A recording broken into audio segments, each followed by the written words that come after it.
to the Bomb Hole. Bomb Hole Podcast. It's going to be very hot. It's going to be very uncomfortable for everybody. The Bomb Hole. We're gonna slide down them big hills, you know what I mean, on the big, nice burgundy Snowboard. All right, here we go. Another episode of The Bomb Hole, which is presented by Pub Beer. Now, first things first, always got to ask Stony Buds, how are we doing? So good, my dog. God, I love hearing that. To my left, we have Trevor Andrew in the booth. Trevor, how we doing? What's good? I'm doing great. Thanks Man, for having me. We are so happy you made the trek out from L.A. How was the flight? It was easy. It was mellow. Yeah. Quick little flight. Well, so for people that are unfamiliar with Trevor, Trizza, Trouble, what have you, I'm going to do a little summary. I wrote a little summary for you, Trevor. Awesome. So Trevor was a pivotal snowboarder for our sport, a true innovator of style and progression. His gear, his tricks were ahead of his time. We're talking big-ass headphones, bibs down, all that type of stuff. Big-ass McTwists. He then turned musician, known as Trouble Andrew, touring, making music. Now he's known making a living creating art. Most notably, GucciGhost, which if you haven't seen it, you're living under a fucking rock for the designer, for the brand Gucci. He is one of the biggest artists / designers, I don't know if that's right, but in the world. He's a rad dad. He's married to Santigold, and he has a style that is undeniably original, whether it's art, music, skateboarding, or snowboarding. So that's Trevor. Oh, wow. Thank you. Now, let's get into it, dude. Nova Scotia roots. Yep. What did your childhood look like over there? Yeah, so I grew up in a small town in Nova Scotia, like in the country. My mom worked at the local ski hill called Martok. It's like 300 vertical feet. And, I was just, I think I was really lucky as a kid because I always had older people around me. It's like the few people that I was hanging out with, like my mom would have older guys living at the house that are like it was kind of crazy because we're out in the country and to have, there wasn't many people skating. There wasn't many people like into like punk rock and, but I had the few guys around that were like, I had two dudes that lived at my house that put me on over a period of time to like, they bring me home like the Dead Kennedys tape and they would like, pick me up and go skateboarding and take me to the contests and like, so I just was really lucky. And then my mom worked at the ski hill in the winter and I was just getting exposed to a lot of stuff. I think skateboarding was like the window to art to me and just a new way of really thinking. And I was a little, I think, turned off as a kid by like team sports because I remember like an early formative memory was I tried out for the soccer team and I was probably like 7 or 8. It wasn't like a serious thing, but just the rejection I felt like when I didn't make the team and my mom tried to lie and said, "Oh, I put you in the wrong age category." And like, but I knew she was just trying to cover up the fact that I didn't make the team. And I was just like, what? I can't play? Like, that's not fun. And then I saw my brother and his friends and he's 4 years older than me. And he was like skating at the school and they were just sessioning a curb. And I was like, oh, I want to skate.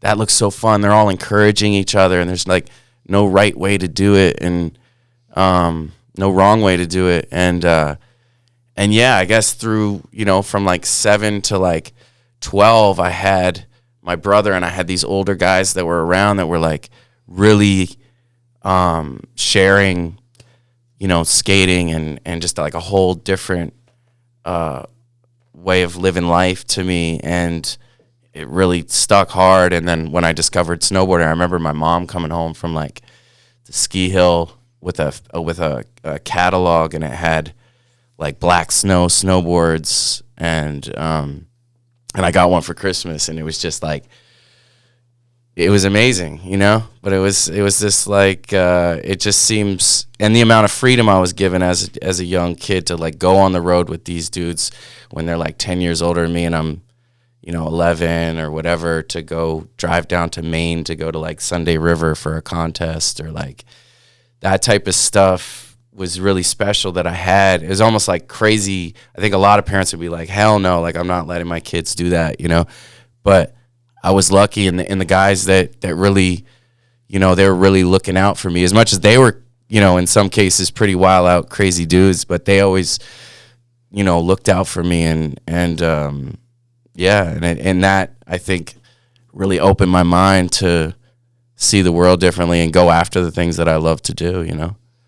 That's incredible. Now, interesting kind of footnote I noticed too is a lot of the greats' parents worked at ski resorts or spent a lot of time. Now, I was wondering, like, it almost seems like the ski resort becomes like your babysitter when you're a kid. Yeah, well, yeah, straight up, because that's how it was. My mom was working, and it was a night skiing, so she wouldn't get off till like 10 o'clock. So after school, I would be I could walk, take the bus, and then walk to the ski hill. I mean, it was pretty far. It was a couple miles or whatever, but like, so I was just there every day, and it really was. It was that, and I found my sense of community, and I just, that's all I could think about at school. I couldn't like even stay focused, and I was just always daydreaming about getting out there and doing that, and that's just really what I did. I ended up dropping out of high school in like grade 9 or something, and just going after it, you know. Damn, grade 9. Yeah. Wow. Yeah, still don't have my GED, you know. Wow. Well, it seemed to work out pretty good for you. Out just fine. Yeah. I was going to ask if you like showed a proficiency for art in school, but you didn't even have a chance early on. Well, I think, you know, even as a kid, I feel like my mom was an artist, and I mean, she was doing different things. She was working at Ski Hill, or working at the flower shop, or going around selling antiques. But I was with her, and I think that part of my life, I've actually just recently realized how it affected me as an artist so much, just all the folk art and things that I was being exposed to by going to these auctions and hanging out. And I actually just found this documentary called Folk Art Found Me, and it's these guys from Nova Scotia, and I'm like, damn, that looks so familiar. Oh, I know that guy. Like, oh, that's Chris. That's my mom's friend, you know, like, and I was just really all around art, and she was really creative, and she did a lot of like drawing and stuff, and when I was a kid, even before I got into skating, like, I think most of what I spent my time, I remember she would just get me these big rolls of paper, and I would just be drawing, and then once I discovered skateboarding, it was like I was either drawing or skateboarding, and then I kind of put it down a little bit once I really had a career in snowboarding. But then also like the design aspect came back to me, because I was like riding for Burton, and then, you know, developing my own clothes with analog or graphics. So it brought that imagination back into like just thinking of something and bringing it to life, and it, obviously on a different level there, but that even I've learned from for what I do now, you know. Wild evolution that we should get into all of that, but while we're on the kind of early days, we'll call it, I'm curious, like, how did you go from being grade 9 dropout, you're in Nova Scotia, which is extremely remote before cell phones and all that stuff. How'd you get sponsored? I got sponsored. There's a local shop called Pro Skates, and in Halifax. So I would go up there, you know, on the weekend sometimes, and those guys they were my first sponsor. They would just give me like a discount or whatever, and that was huge to me, and some stickers and stuff. You know, it was like, wow.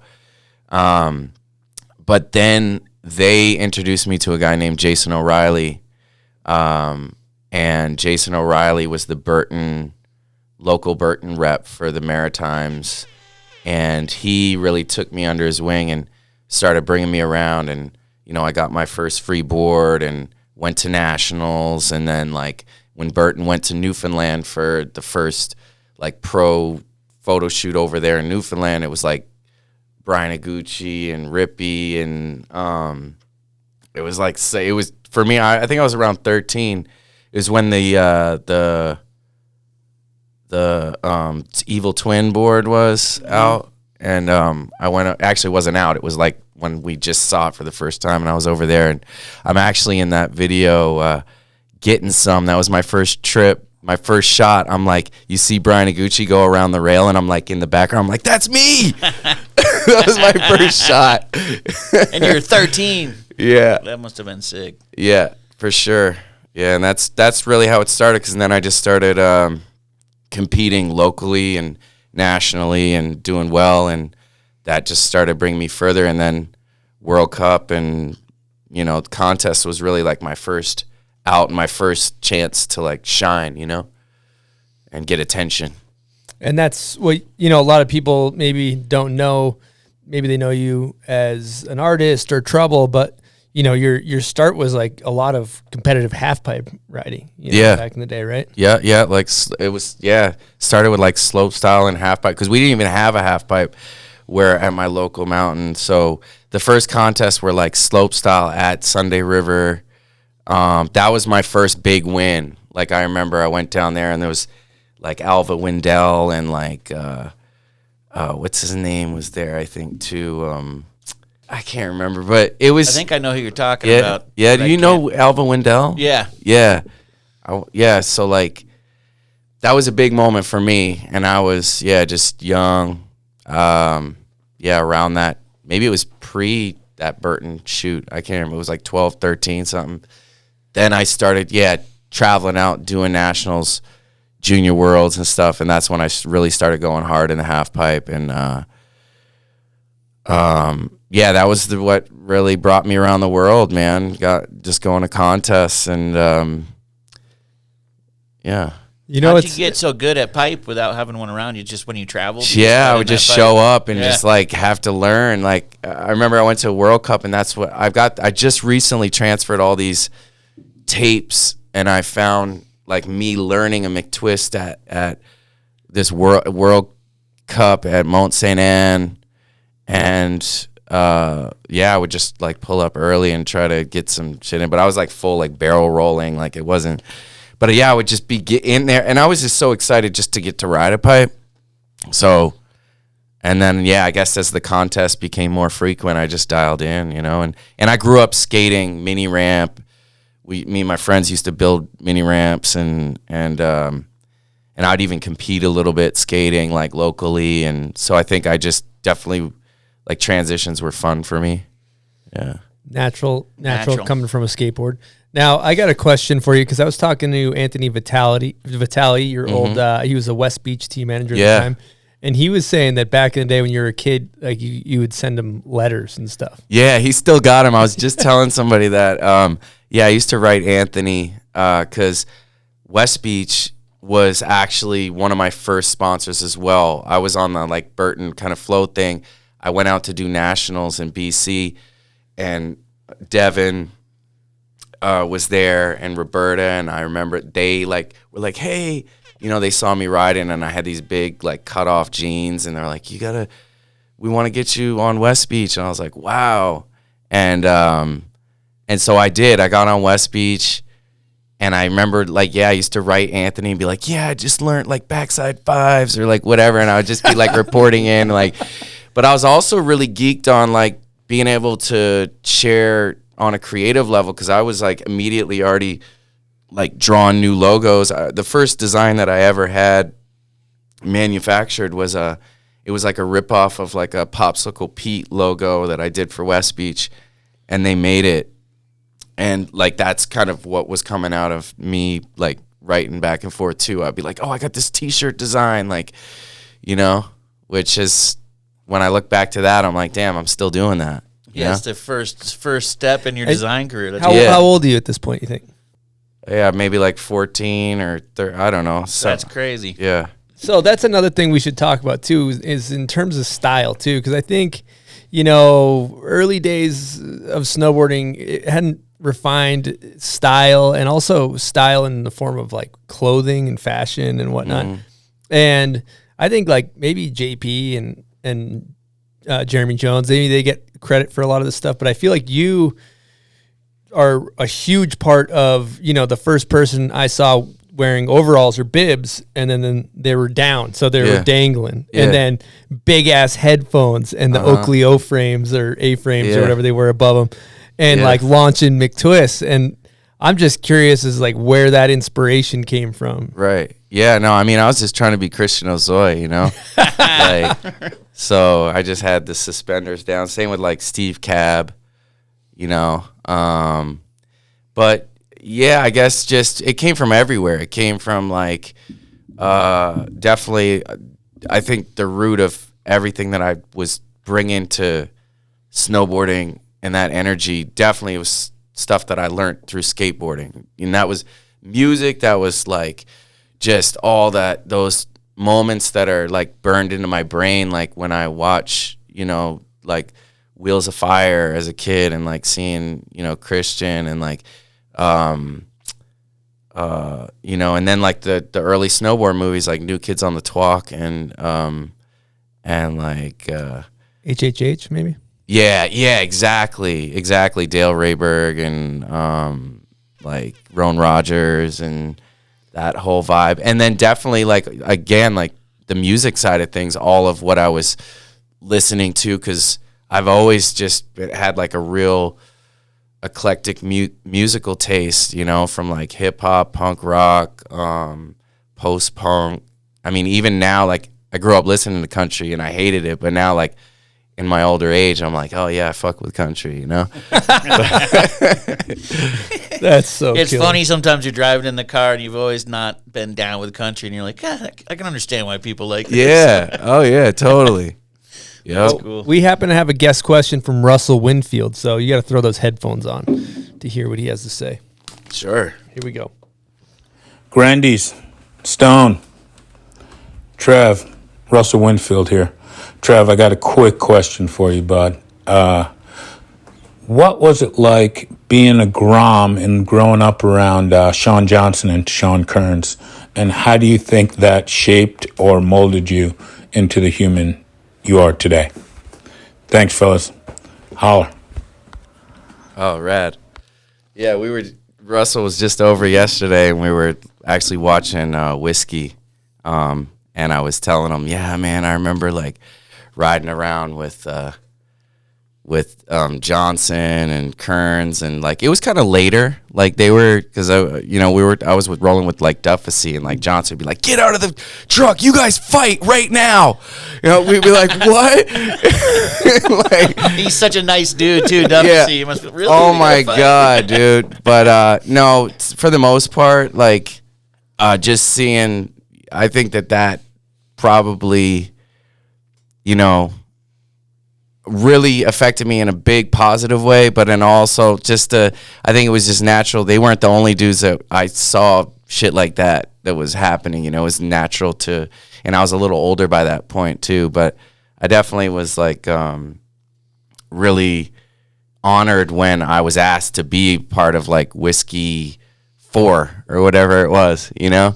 And at that point they were like real, you know, Johnson was real serious. He had his own brand, and he was like, yeah,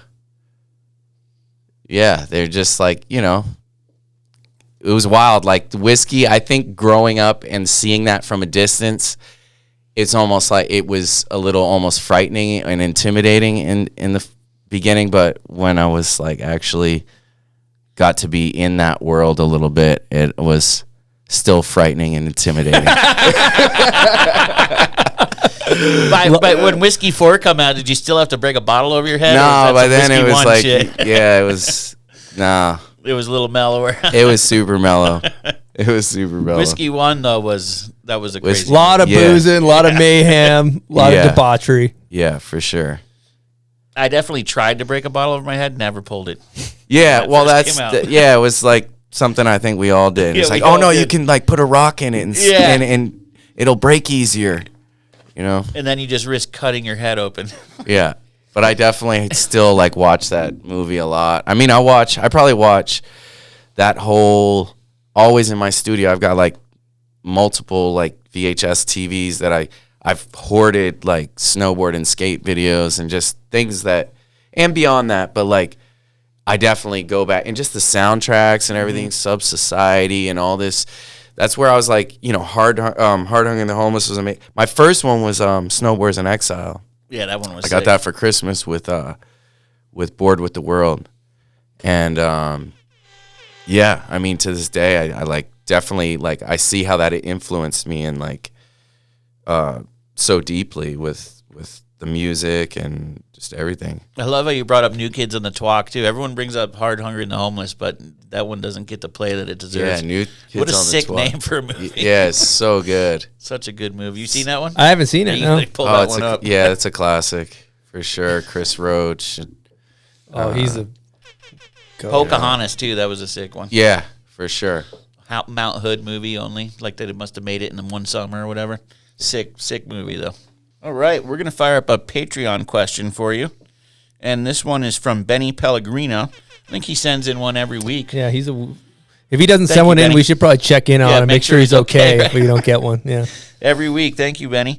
What was one contest in your career that stands out for you, where you feel you rode your best ever, and what was the standout move? Okay, yeah. I would say the most important kind of defining moment for me in a contest was it was Stockholm, Sweden Super Session contest. It was like invitational only, like top 20 best of the best, like Peter Line, Daniel Frank, Igmar. Like it was heavy hitters only, and I was just like 17 and a nobody really, that I didn't have an opportunity to get out, and I was riding for Solomon at the time, and Ben Pruce called me and was like, "Oh, you got to come to this contest. Somebody got hurt.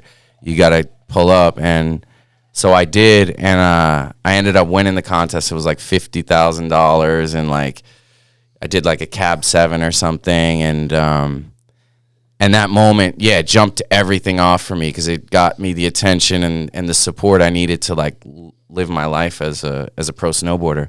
And it's crazy how that one event, like there was so many. I actually just ran into Colin McKay the other night, and I hadn't seen him since that contest. He was like, "The last time I saw you, you had a $50,000 check in your hand," and you were like, dude, it was crazy. And like that night, like Ari Makropoulos, photographer, the Walrus Dreams. I met him.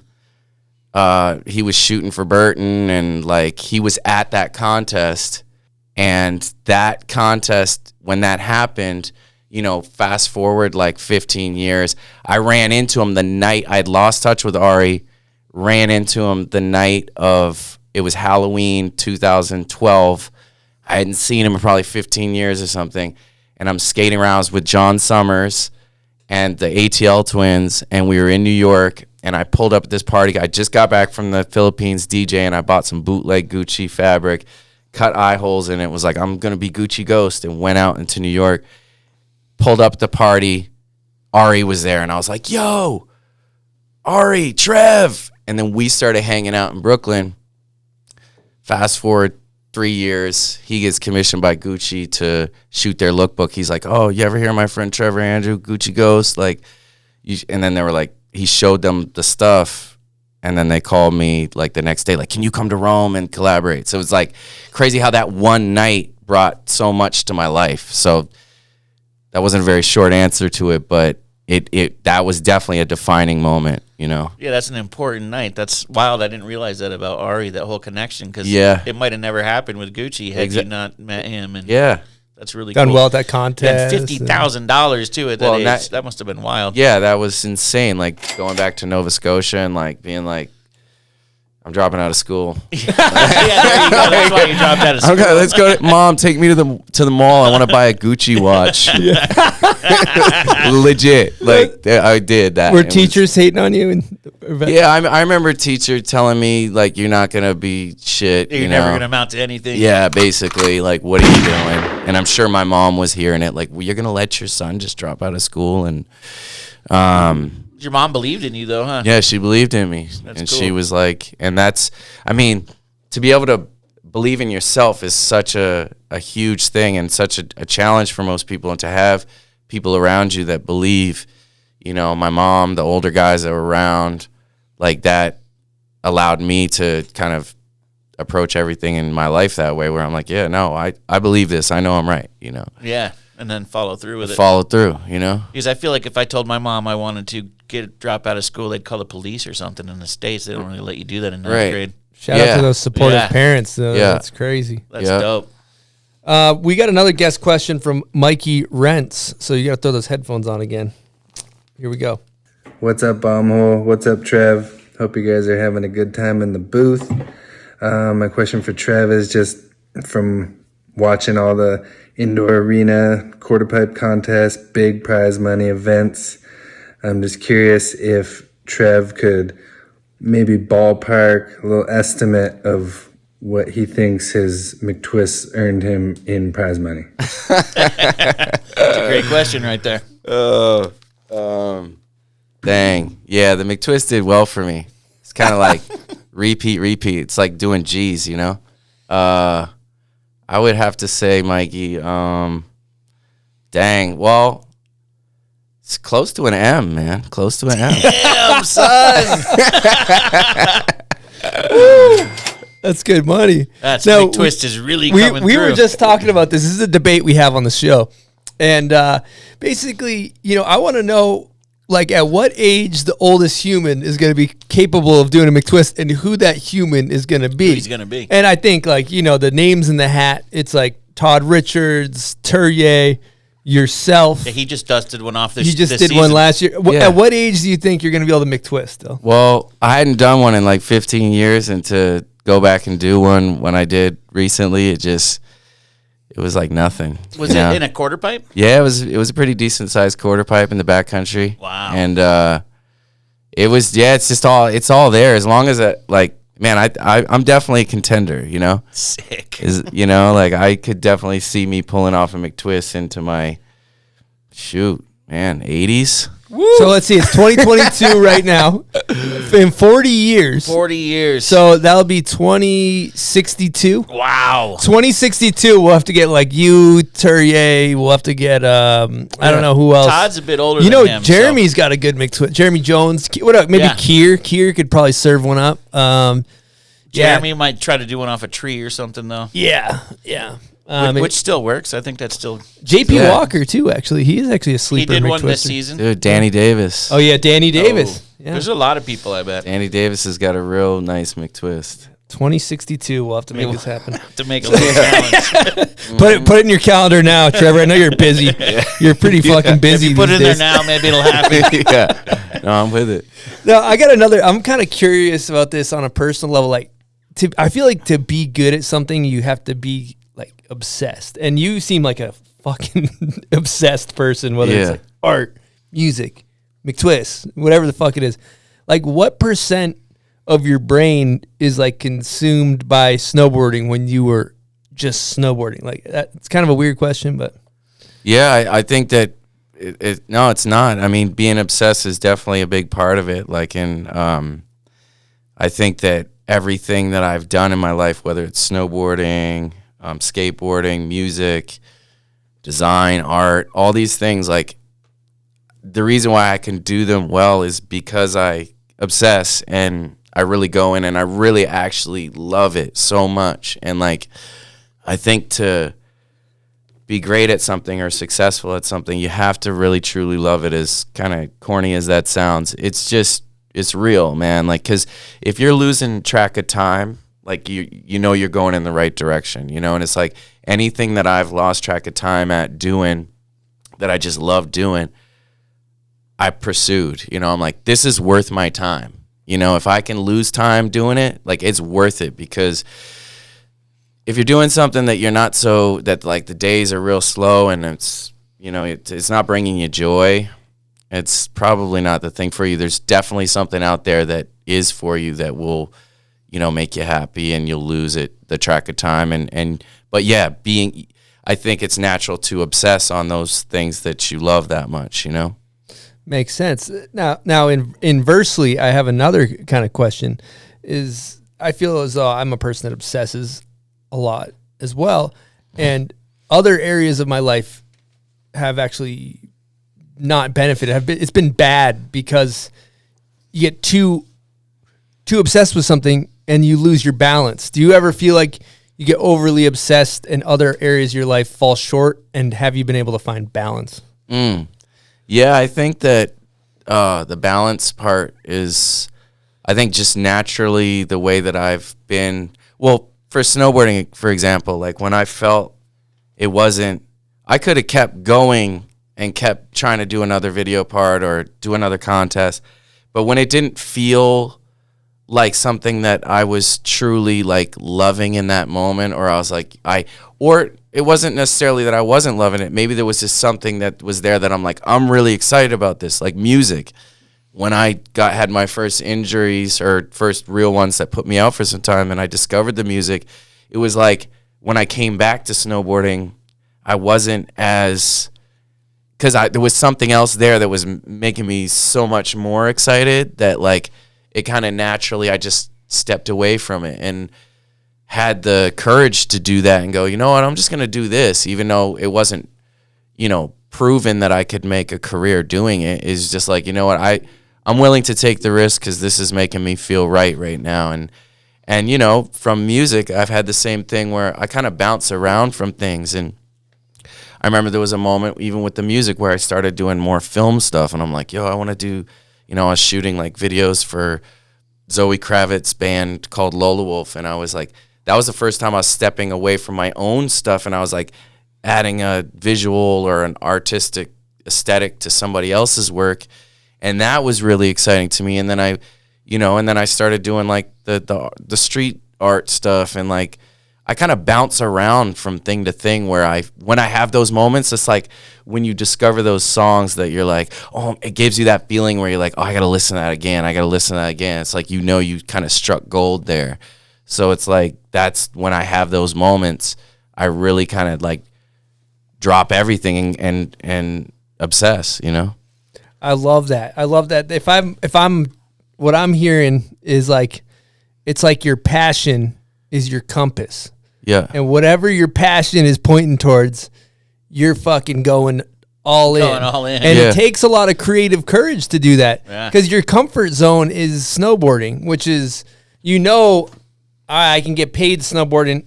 I got fucking almost an M in the bank because of doing these Mickeys.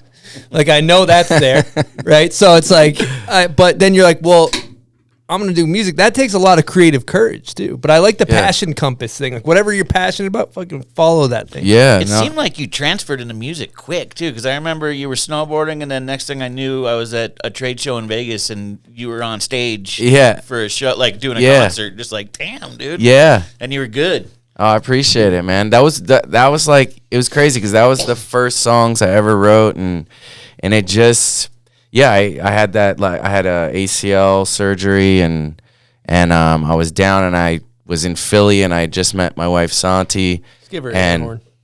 What's that? I just gave her an air horn. Oh yeah, most definitely. And she had all the stuff laying around the house, and I just started picking the stuff up and was like killing time. And I actually didn't really, first I was like writing music with her, and not really with the intention to write music. I'd just like pick up the guitar and like strum like on a single string and like bass line riff something or whatever. And she would come in singing a melody, and like some of those ideas, they became songs, and I'm like, wow, I don't even know how to play, but like I know how to play enough to get out a feeling or something or an idea. And and then I just started, when I was home alone, like kind of recording and playing with the MPC and recording on a little 4-track tape recorder. And then I had all these songs, and this was like MySpace era. And shout out to MySpace. Yeah. R.I.P. And she was like, oh, I made you a MySpace page. Because even at that point, I was so off grid. I didn't want to have a cell phone or a computer or anything. I was still so analog. And she made me a MySpace. I was like, what is this? And then, but that really, because I was just going to put the music in the drawer kind of thing. It was like fun for me, but it was kind of like, oh, I got to get back on the board kind of thing at first. And then, but to have that, to be able to connect with people and people reach out and say, yo, I love it. And like BAM or somebody being like, yo, I want to use that song for my video part. Or I was like, oh, I felt that. And I was like, you know what? I could do this. And then I just went in a little harder. And then the community, the snowboard community, skate, surf, like that's pretty much the only place I existed. It was just because I had the support of people that were like, yo, you want to do a show, or this is what you want to do now? Cool. We got an event at trade show, like let's do it. So I just always took advantage of those opportunities and just said, fuck it, I'm going to do this, That's sick. The industry had your back, too. Yeah. It's really cool. Yep, totally. And that's an interesting one. It's kind of corny. We got the quote in the booth, but I don't know the key to success, but the key to failure is trying to please everybody. And you seem like the product of that more than anybody that's even sat in this chair. Yeah. You're like, Yeah, it's real. That's real talk. all right, I want to stay on some snowboard nerd stuff since this is a snowboard podcast in some way. So I got to dive in. Some way. Yeah, I guess whatever. I don't know what this thing is anymore. But couple things I want to talk about. First things first, the movie 1999. I remembered, we've been talking about McTwist, but the one particular McTwist, I remember thinking that was a huge McTwist back in the day. I went back and watched it. It is still a fucking huge McTwist, dude. Have you seen that clip recently? That thing still plays. Yeah, I saw it recently. Damn, yeah, that was so fun. That was up at Brome Ridge in BC, and that was such a epic moment for me too, because it was like coming out of the snowboard, the contest kind of aspect of my snowboarding career, and into like, let's get this on film and let's push ourselves. Because I felt like in the contest, I felt I was almost getting stagnant, because it was like do the same thing, and it's like to be able to bring it to almost like a new medium and backcountry, or like build in like bigger features, and it really allowed me to like really push myself and not everything just be based around that one, like to be able to like really work on something all day long and get it, But yeah, that was really fun, and I'm real proud of that moment. Really, like I look back on that, I'm like, damn, that was such a fun session, and it almost ended up being like I was just, by the end of the day when I did that, I was just like sessioning by myself and shooting with Mouse and Anthony, and yeah, it was fun. That's a killer part in that one. And another thing I want to talk about too is I heard a rumor from. I will not disclose my sources, but I heard when you were starting to film backcountry stuff, at one point you wore a bulletproof vest. Yeah, yeah, definitely. I was running the bulletproof vest for sure, because I felt like there wasn't really any body armor at the time that was like, I don't know, that one just seemed like it was the most fitting, and it really, like, you slam a tree with a bulletproof vest, like, you're kind of good. You're good. It added a little more weight, but I felt more secure with it. Easy if you need to get over the jump, you throw a that little thing more on, weight. you get a little more weight to carry speed. Yeah, when I was hitting the road gap jump with Mikey Renz, actually, in Wear it well. Yeah, I guess that's what it was from. I saw a photo of that, I think, on your gram somewhere. Yeah, Jeff Sick. Curtis photo. Yeah, Jeff Is Curtis it one of the photo. whiteout Yep. films? Or no, is it or That's a big gap. Yeah, too. that's a big sick one. shot. I wanted to hit that this year, actually. What? Yeah, and I was like, or maybe Did you it was. eye it up? Did you look No, at I it? didn't, because I kept asking Mike, and he was like, no, it didn't like fill in right or something. But or at least when I was around. But yeah, maybe next season. I'd love to get out and hit a few of those ones. Wow. That's some big dog stuff right there.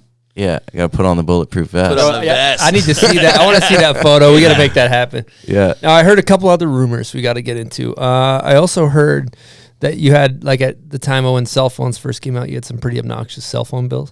Yeah, actually, I did. When I met Santi, actually, I flew to Switzerland like the day after I met her in New York, and that was like 20 years ago, by the way, which is crazy. And we just stayed in touch. I was calling her like every day on the cell phone, but I was thinking like I was on some. I just never even knew what the hell was going on with this stuff. I was like, but yeah, I racked up like, I don't know, it was like 10 grand or something stupid on the trip. And then the bigger part of that problem though was the rental car, because like I heard about this. we forgot I think Renz might have been with me. I forget who was. I think he was. But we returned. We were in a rush. Anthony was with me. We were in a rush to return to catch a flight. We brought the keys with us. We parked the car and it stayed there like parked, but they didn't know that we didn't return it or something. And it was like a few months later. They're like charging us like what it cost to buy the car, basically. No. But that's when it was like, you know, the Burton budgets, the travel budgets, you know, it was like, it was easy to run those up. You know? It was unlimited back then, wasn't Yeah, it? pretty much. I was Did they like, have oh, unlimited photo incentive too back then? Yeah, it was. Yeah, there wasn't like a cap on it. Yeah, remember there's caps Blotto? now. Yeah, there's caps. Oh, yeah. What? Yeah. Yeah. You were a part of a good time because Blotto said he'd like around your time there was no incentive cap, and he would like help people get their photos together. Yeah. And send them No, in, and yeah. certain people got huge checks because of it. Yeah, for sure. Yeah, that's nice. Explain also what photo incentive is, because I people don't even know if it exists. Yeah, I don't think it's maybe Instagram incentive now is in contracts, but Oh, back in okay. the day, a lot of people, our listeners, don't know what photo incentive. Right. Yeah, photo incentives when you get a shot in the mag, and depending on if it's a full page, half page cover, you're getting like a check that's attached to that. So every full page, you know, whatever you're getting, I can't even remember what those numbers were like, but yeah, it was decent. They added up. And then, yeah, That's for sure. And then Yeah. also there's in your contract generally there's video part incentives. So like a lot of them are like however many seconds, first is worth X amount, last part's worth X Yeah. amount. Yeah, exactly. And so like, you know, you can rack up if you have last part and a shitload of photos in the magazine, you could make a get a lot of fat money check. off of incentives, and along with usually contests, they're going to probably match something. Right. So Yeah. So I wondered. So now is it like you I think get it's paid like for a blanket likes? payment, pretty much. Oh, okay. You just get this check, and you better do all these things, kind of. Right. I mean, Chris would know. yeah, just usually just salary stuff, but there's I'm sure there's definitely incentives and stuff like that for contests and X Games and whatever. But I wanted to pick your brain because Mikey Rentz was telling me that maybe around the time you'd filmed a bunch of parts with Whiteout Films, they're awesome. Your Wear It Well part's awesome, and at a certain point in time, like your contract was up, and I think it was when you switched over and you filmed for Absinthe and you filmed for Saturation, which that part is amazing. Riding to Sean Paul, fucking big ass headphones again. Yeah. And Mikey made it sound like your contract, like you went in on the incentives because you're like, all right, or some shit like that, where you went in, you're like, I'm getting last part so I can max out my incentives. or Oh, something. maybe. Yeah, I was definitely trying to, you know, get the most out of any situation there. But I think I was at that point just really eager to prove myself, because I remember feeling a little bit like, and recently I was talking to Brucey and he reminded me of this, that he was like, yeah, I remember you asking to film with us and us kind of like saying no at first and being like, you think you're going to deliver? And I was like, dude. And it really, for me, because I knew my heart was like to go out into the backcountry and do, you know, more big mountain freestyle and put together like the part that I always, you know, like my best part. And so, yeah, I think at that point when I was given the opportunity, I really just, aside from, you know, wanting to make the most that I could, it was more about like just proving myself and really making my stamp on that I felt like I was delivering and I could, you know, and that I could make my mark in snowboarding. And I felt like that's where I made my probably biggest mark, is just like through some of those video parts, you know, because I could really translate like who I was as a snowboarder, whether it be by the music choice or just the way that the style and the way the part was put together. And so yeah, Saturation was like a real special season. That's actually when I went over and had the stupid phone bill, because I was spent most of my season like in Switzerland and riding with Roman and those guys. Yeah, it's a cool arc of a career when you look at how you're started off Nova Scotia, East Coast half pipe, into like half pipe career, into kind of Whiteout Films and things like that, and then Absinthe Films. But one thing we never talked about that I wanted to get into is like in your half pipe career, you went to 2 Olympics. Yeah. And there was like a lot of pressure because you were kind of the Canadian guy, one of them, right? Yeah, for sure. Like the first one in Nagano, I was like definitely, I'd been winning some contests that year, and obviously like Todd was another person that was a contender, and Michael Chuck, and but it was, shout out to Michael Chuck. It was crazy. It was a lot of pressure, and going there, I was like, I don't give a fuck about the Olympics, like, because to me, U.S. Open, all those things really were like where I just was like, I held them so high, and the Olympics, I never even watched the Olympics before I went to the Olympics, and so when I went there, that's when things kind of changed, and I was like, whoa, like this is really a big deal. Like people worked their whole fucking lives to get here right now, and I saw how serious people were taking it. So for me, I was definitely like, whoa, but I still felt good. I felt like I was going to kill it, but it just didn't happen that day. It was just like, it wasn't that day, it's kind of shitty day. But, and then the second Olympics was kind of like just a bonus. I didn't make the team. There was some like points thing or whatever that I didn't come deliver or whatever, so I didn't make that cut. But then it was like a week before the contest, and I got the call like Daniel got hurt, like get down here. And I just been riding POW, but I went down there and it was rad. I had some fun runs. That pipe was super fun, but again, that wasn't my day, Yeah, I mean, you had your days. You won 50K. Yeah. And some days you win, some days you lose. That's That's the thing how it about goes. the pipe. It's like, if it's not your day, it's not your day. What are you going to do? Yeah, exactly. That's what's so crazy about the Olympics and the champions that actually make it their day, no matter what the day is. It's like, geez, man. Yeah, no doubt. The level it's at now. No doubt. I mean, I definitely even think about, like, there is, like, a moment, like, where I thought, like, even coming into, like, my last hit at the second Olympics in Salt Lake, I was just, like, I felt like I really could have pushed it, and I really could have went for it, because I was like, fuck, what do you got to lose, man? You weren't even supposed to be here. But, yeah, that moment, I didn't apply the pressure, and but it was a great experience, really. I mean, to go, it was definitely eye-opening to how most of the other athletes, what their experience is being there and how they've worked their whole lives to be there. And, it was like, it was a little different for us, Did you watch the Olympics this year? I didn't, actually. Crazy. I saw the highlights. Yeah, the I definitely highlights. saw the highlights. It was psycho. So I have a question. Yeah. What meant more to you, going to the Olympics or filming your part in Saturation? Oh, filming my part in Saturation, like, no question, and it's not because I had a horrible day at the Olympics. It was more just because I feel like that represents who I am in snowboarding better than what the Olympics could, even if I won, That's such an interesting thing that, like, no fucking person that snowboards, like, that's not really into it could ever grasp the fact that filming a 3-minute segment in a snowboard video means more than the Olympics. It's like that just doesn't compute, but we get it, but it's amazing. That's what's amazing about snowboarding. Yeah.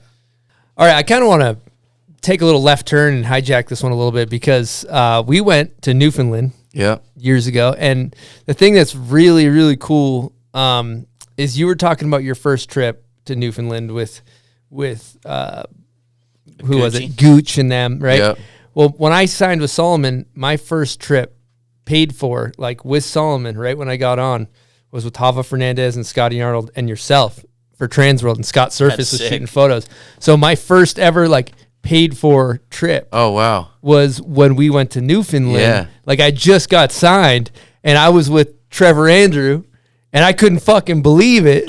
And here I am, like, little snot-nosed shithead kid with Trevor, and he's doing shows, and that was fucking awesome. That's wild. Yeah, that was a fun trip. I didn't know that was your first paid trip.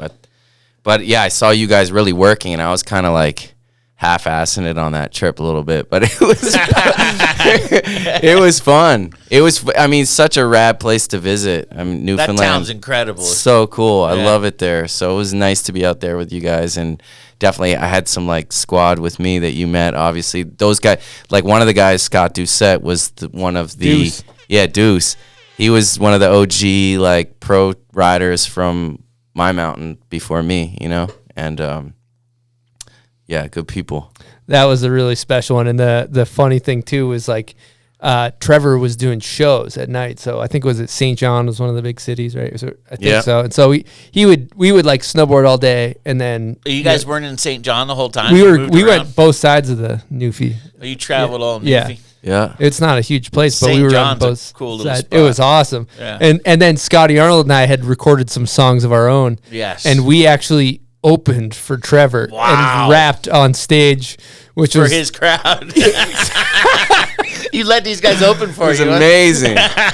Legendary. these songs I haven't. still got the recordings. Yes. Oh, you do? Yeah. We'll just say they haven't aged Yeah, I well. don't These think songs that haven't song- aged I well. don't think the song aged well. Great song, though. Yeah. And I Killer. got a funny story. I don't know if I've ever told you this, Trevor, but one day we went, and it was a cold day. I don't remember which day it was. And we went to a restaurant after, and Hava was with us, and Hava ordered French onion soup. And he was eating the soup, and none of us had gotten our food yet. We were all hella hungry, like we'd been shoveling and all that stuff.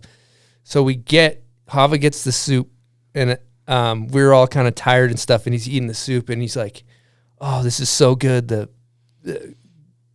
basically describing the flavor of the soup really well. And I think you were maybe a little baked or whatever. I couldn't tell, but he's describing all the flavors.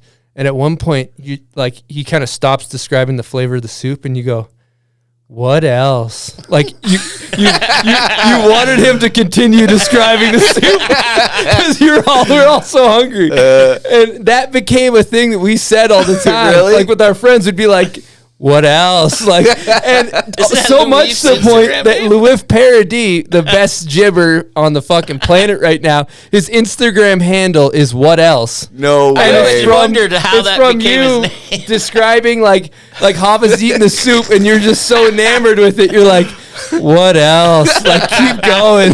I love that. He was doing such a good job describing the soup. Like, what else? That's amazing. That's incredible. So I don't know. That's If, a nice fun fact. yeah, that's a fun fact. That trip was awesome. So yeah, that trip, Deuce, and then what's up with your boy Jofo? Jofo, is yeah, cool. he's doing his thing. He's out east making music and yeah, doing his thing. All right, we were just talking about kind of like Olympics video part versus Olympics, kind of like art form versus sport. And Yeah. I think this is a fun conversation, because, I have a take that's kind of like if you're on the edge of your seat yelling at the TV, it's kind of a sport in my opinion. But I like your approach where it's like, it seems like the whole way you approach snowboarding, you approached it like an art. Would you say that that's a fair assessment? Yeah, I would definitely say that snowboarding, skateboarding, surfing, all that is and I guess I've looked at it my entire life more as an art than a sport. It's like a martial art, it's something that it obviously takes athletic ability and it can function like a sport, but it doesn't have to, which I think is special about it. That's what we have that's so unique that like it doesn't always have to be a sport. It can just be a way of life. Totally. Yeah. Wow. Well said. And that's very well watching said. you ride in Newfoundland. I remember you setting up the spot, and it was like such a slow process of like getting ready and like chilling and like doing it on your own time. Everything's on your own time. Like there's nobody like, all right, we got to get this right now. You're like, I'm going to hit this when I'm ready. Yeah. And that's like an artist approach, I think. Yeah, for sure. And that's kind of how I do approach art in a lot of ways, but definitely have learned from the contest grind and that pressure situation to like deliver in a different way as well. Like, cause there's sometimes that I'm creating and I'm just creating based off of a feeling, or I'm not creating because I don't have the feeling and I'm staring at something for like 3 months and then I touch it and it takes like a few minutes. But there's other times when I'm like working with somebody else and there's a deadline, so it pushes me, and I usually leave it to the very last second anyway, and then boom, I'll like cultivate that feeling out of myself somehow and really, create. That's awesome. I feel like a lot of times you just do it in your head, and that's why you can go and do it so quick, because in like 3 months you've been thinking about it. Oh, for And sure. maybe you have this empty canvas, but you've been thinking about it the whole time. Yeah, visualizing. Yeah. Visualizing is such a key element, huh? Yeah, that I learned through skateboarding. I have a Patreon question from Danny Larson, who's also an artist, snowboarder turned artist. He says, would love to hear your take on why so many boarders end up taking a creative path after they end their pro career. Also, your thoughts on the similarities between being a pro rider and an artist. Right. Yeah. Well, I mean, I think it makes perfect sense for riders to then say, "Hey, I'm doing something creative," because they've been doing something creative their whole life, you know. And looking at the mountain is a creative experience in itself. You're looking at it like, how can you approach it differently, or what can you bring to it? Even with skateboarding, like a curb, you know, it's like, how creative is that curb? It's like, it's just a curb, but like you have to be super creative and reimagine and visualize what you want to do. So I think, you know, once you come off of a career of doing that your whole life, it just makes sense that you look at the world or whatever medium you're working on, and it's most likely you're going to be approaching it in a very creative way, you know? Sick. Have you seen Danny Larson's art at all?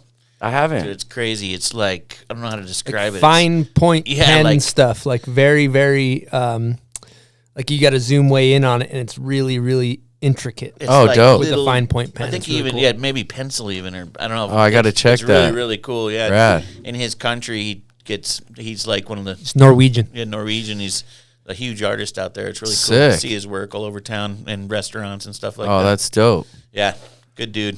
Yeah, it makes sense. I mean, there's so many people I could think of that do that have, you know. Yeah, they start snowboarding and just go on that path. Or skating or whatever, Yeah. surfing, you know. 100%. Now, before we should get into more music and more art, but before we do, what do you think we should get into, buds? Oh, name that video part. Let's do this.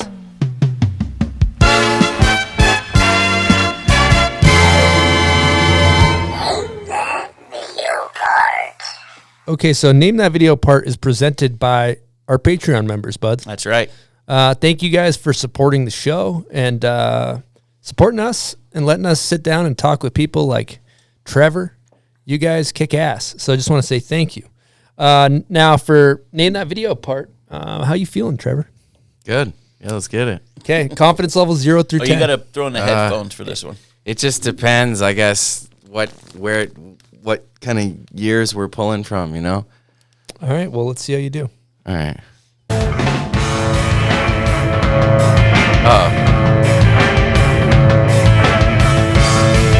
Oh, it's Subject Hawkinson. Yes, it is. I'll tell you what, Trevor, your credibility, that your street cred just went up. Boom. Nice. Yes, he's fucking famous artist. Still got the snowboard street cred. He knows the Subject Hawkinson. Well, Trevor, congratulations. You won yourself a bomb hole prize pack here. Oh, rad. Yeah, I threw some. We got some. What are those things called? The patches. Patches. I figure you might be a patch guy. Oh, definitely. Some This will Draplin I am a patches. patch guy, man. Yeah, I we got- do like a bunch of patchwork stuff, so I'll definitely put these on one of my new pieces. Yeah, that would be, Dope. we would appreciate that. That would be insane. Man.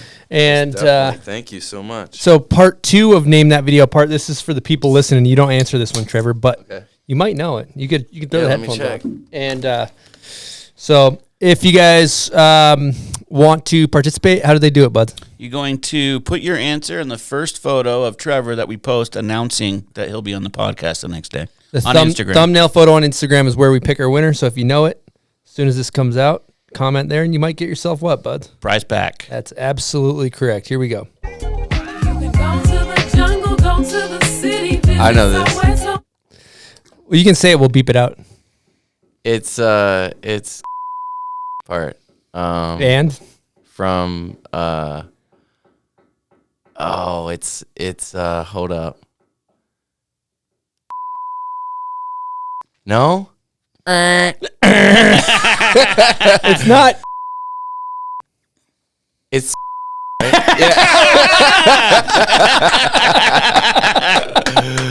yeah. That's perfect. Obviously wasn't one of my favorite parts. All right, thank you everybody for participating in Name That Video Part.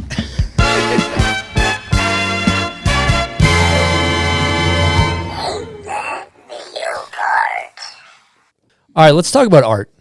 Yeah. Let's go art on them. Let's get it. We actually have the Shart department here and put an SH before the art. Yeah, our graphic designer was all proud of the sign he made that said art department, and then he put a SH in front. That's actually technically art too. Yeah, I like that. So, talking about GucciGhost stuff. When you first had your original trap house, I remember seeing you draw that, but I heard that you maybe got sued by Gucci about that, or what was this? What's the story with the GucciGhost and how it evolved? Yeah. So, well, really how it started was it was me, I never like grew up like into high fashion brands and stuff. I was never into like Gucci like that, where it was more about like, I guess my exposure to it was through like when I go to New York, I'd be going down to Canal Street and buying like bootleg Gucci suits and stuff like that. And that was only because I saw like dudes like, LL Cool J or Rakim or those iconic photos that really, transferred over and then into the early like 2000s, where it's like even you saw like the remnants of like the Dapper Dan stuff, that all those iconic photos came with like the altered Gucci suits, and then like 50 Cent with his bulletproof vest with the Gucci, and like, so I was into it like that, like from that angle, because I grew up like, wearing Dickies and going to the thrift shop with my mom, and so I wasn't going to like Gucci stores. It wasn't until I won that 50 grand that I was like, oh, I want to go buy the Gucci watch that like Inspector Deck was wearing, but it really started, with me just reimagining something. I guess that's what it always starts with. It's like, look at the curb. How can you reimagine that? But like Gucci, the brand, the logo, I just saw it like in that way so much that I was like, oh, how could I like extract some power from the actual brand, reinterpret it, throw it out into the world. And I really didn't think that like it was an offering to me. I wasn't stealing anything. I felt like I was actually showcasing a way that the brand could function and participate and actually connect with a younger audience. So, when I came back from the Philippines and I had the Gucci bootleg sheet of fabric and I cut the eye holes out of it and skated around New York, and for people to connect with it like so immediately, like just me skating around and people being like, yo, GucciGhost, like before like GucciGhost was a thing, it wasn't a thing. But it was such a simple idea that I was fascinated that people were so immediately like making that connection, that I started drawing it and I started painting it on trash cans and I started making like, digital art, and actually I made an EP that was called the GucciGhost EP. So that was really the first effort that all the visual art and the videos and the installations and the street stuff was all to bring focus to the music. And like, it just happened that, the clothes that I was like not using and painted and the jackets and spray painting the stuff, it just, once Ari had images of it and then Gucci caught wind of it, they wanted to bring me on. But that was a 3-year period before they knew about what I was doing. And there was a point where initially it didn't start with, hey, I want to reach the brand. But there was a point halfway through where I'm like, yo, like, they should do this, Why wouldn't they do this? This is dope, And people are like, oh, Gucci will never fuck with you, They don't do collaborations, and you're not a famous artist, and you're only gonna get sued. Like, they're gonna stop you from doing it. And I was like, well, I'm gonna do this till they sue me or hire me, And I just kept like a positive, and I was like, it would just take the right person to get it. And Alessandro, he had just gotten his new role as the creative director. Yeah, drop a bomb for him. And he fearlessly brought me on in his first year over there at Gucci as the creative director and was like, you know what, I get this. I know what he's saying. He brought me on. I went over there with 3 years worth of, jackets and paintings and digital art, hard drives, films, like everything was like, yo, here. And I remember being on the plane being like, I don't even, like, maybe we're just going to do like a print for like a scarf or something. But like, and I think that we both didn't know how far it was going to go. But then I pulled up with all these like suitcases full of stuff. And I remember them just opening the bags and everybody standing around the offices. And it was literally like the gold rays were like coming out of the bags, and it was felt.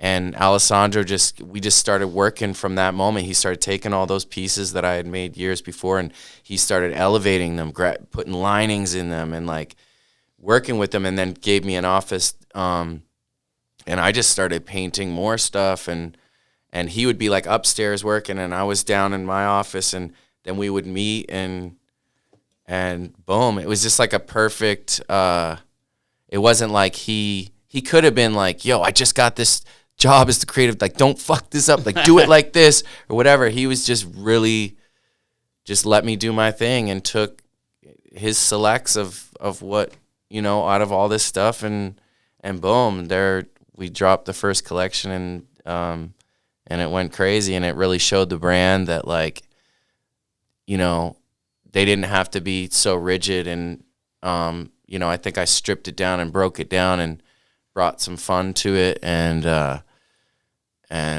it was great for all of us. It was like a big moment for me because my intention from the beginning was just to bring eyes on what I was doing as a creative, because I just wanted to continue. It was like that moment of like getting into the contest and winning the first contest. It's like to get that moment where everybody could see you and what you're doing and what you're working at and what you're loving. It's what allows it to blossom, and you have a career at it, So that was a big moment for me, for sure. Was it Ari that made that first connection with them? Yeah, he used to be a snowboard photographer, for people that don't know. Yeah, for sure. And he shot, and I didn't even know this, when he was coming around hanging with us shooting the snowboard stuff, like he had been shooting stuff like in New York, like all this like early Supreme stuff, Harmony Korine, like early, like the black and whites of like Basquiat, and like he really, had done some amazing, significant stuff. It's such an amazing artist. But yeah, he was the one that made the connection, because Gucci hired him, and he was the voice that connected me and said, oh, you got to meet my friend Trevor. He's got this GucciGhost thing, and Alessandro saw it and immediately like hit me up. And it was crazy because I was out fishing. I came back. My phone had died. I turned on my phone, and it was just like blown up with like, hey, it's Gucci. We want to collaborate.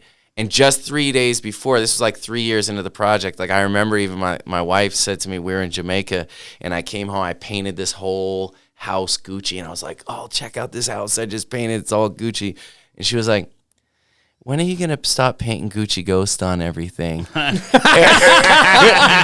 I was like, and then I was thinking, oh, well, it's been 3 years and I've done a lot with the project. And then I'm like, but there was something deep down that I knew that it wasn't, like, I was proud of the project and what I had done with it.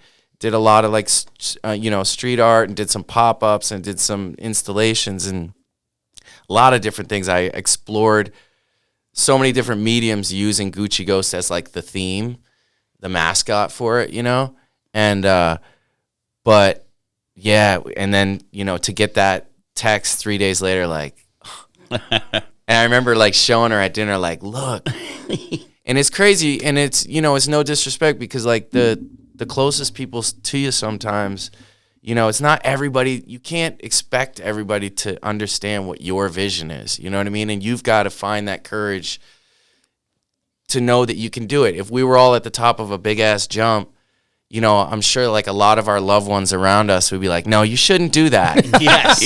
Most of your loved ones, right? No, it's not a good idea. But it's like, when you got to challenge yourself, push yourself, and you know when you got to just believe in it and go for it. So, and I think that that's my greatest gift, is that I've had the ability to just believe in my ideas.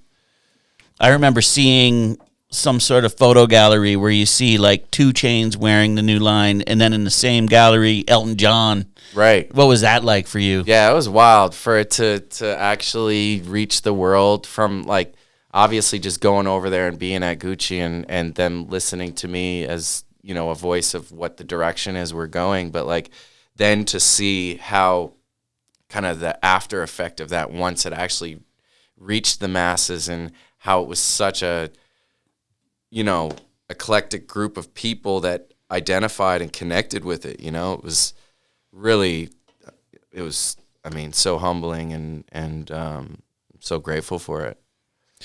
Man, it's fucking crazy when you think about your life. When you think about, take yourself as a young snowboarder, and all of a sudden, you know, maybe your high school teacher's like, dude, you're dropping out of school. What are you doing? What are you doing? You're blowing it.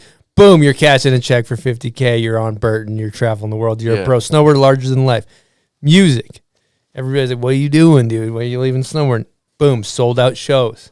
Fucking killing it. Packed crowds, huge fan base. Then music. All of a sudden, you're in these apartments. You're spray painting GucciGhost on TVs all over the fucking walls. People are like, what the hell is Trevor doing? And then, boom, all of a sudden, you got an office at Gucci. It's like, it's this crazy thing. But what I'm getting at is, did you have like a vision that you're like, Gucci's going to pick this up? Like, I'm going to make it. Is it like, I'm not taking no for an answer? Is it, this is happening no matter what? Like, did you have that clear vision?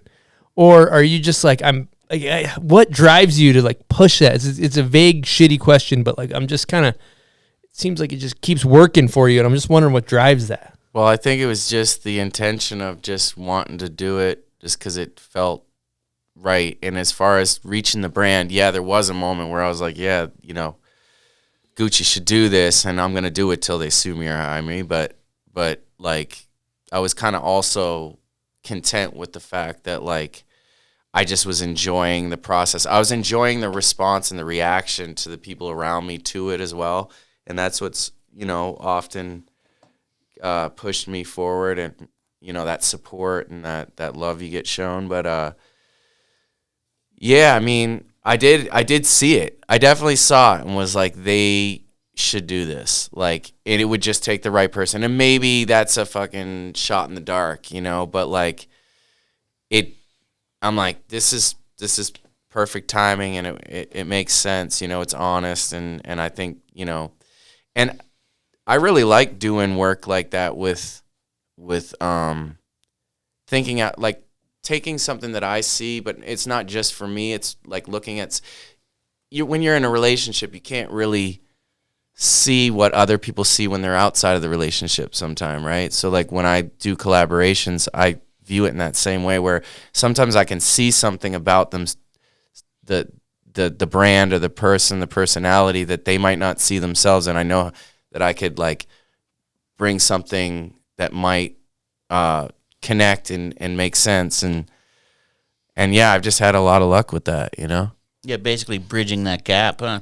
Yeah. Because you got Gucci, that's this designer high-end brand. Very formal feeling. Yeah, but yet the street people love it because of hip-hop and that connection, but then you, through art, like bridge that gap to make it even really pop for the people. Well, yeah, and I think the fact when you just see like the wide group of people that connected with it, I think it's just bottom line, it comes down to like fun and being, you know, a bit of like, I think everybody wants to be a little bit like disruptive and break like the mold and just bring something new to it. I think skateboarding is like, I always go back to it as like, it taught me everything, how to approach like the progression we see with skateboarding, snowboarding is just ridiculous. I don't think that there's anything that's more progressive that we've seen like in our lifetimes that's actually like the level up that's you know, we've witnessed in our own lifetimes. Like, so like, I think to bring that same energy to, you know, art and brands and stuff is fun to me. I love that. And there's something also there too, because I think that in some ways art it can be seen as like lackadaisical in a way, or like you either have it or you don't. But I think I view it more as a skill that you have to work at to get better. Like, do you feel like you have to like make sure you put in time to progress your art? Yeah, I think for sure you got to like put in time to progress anything. You got to, like, and that doesn't mean just making art. It means like, like reading or watching films or, there's so many, I'm always trying to like, for me, a big part of my progression just as a person has just been like traveling and getting out into the world. And I'm so grateful for like how snowboarding at a young age brought me out to the world and exposed to me to so many different ways of life and ways of thinking. And that allows you to really expand as an artist. And ultimately just, it comes down to just expanding as a person and growing. And if you limit yourself and you only see kind of what's immediately in front of you, or you don't go and try to reach something that's maybe not close to you, it's going to be hard to progress and grow, Man, that's a really, you just flip some stuff on your head from my perspective too. Cause I think it was thinking about the art of making art as a craft, as a skill, like doing a kickflip, right? But in the search for traveling, there's also this whole, there's that art that's finding inspiration. Yeah. Like you have to actively seek inspiration. Yeah. I know. I was. Yeah. Like, no, you do that, right? Well, yeah. I think that's what I crave in my life, is to just go out and find that.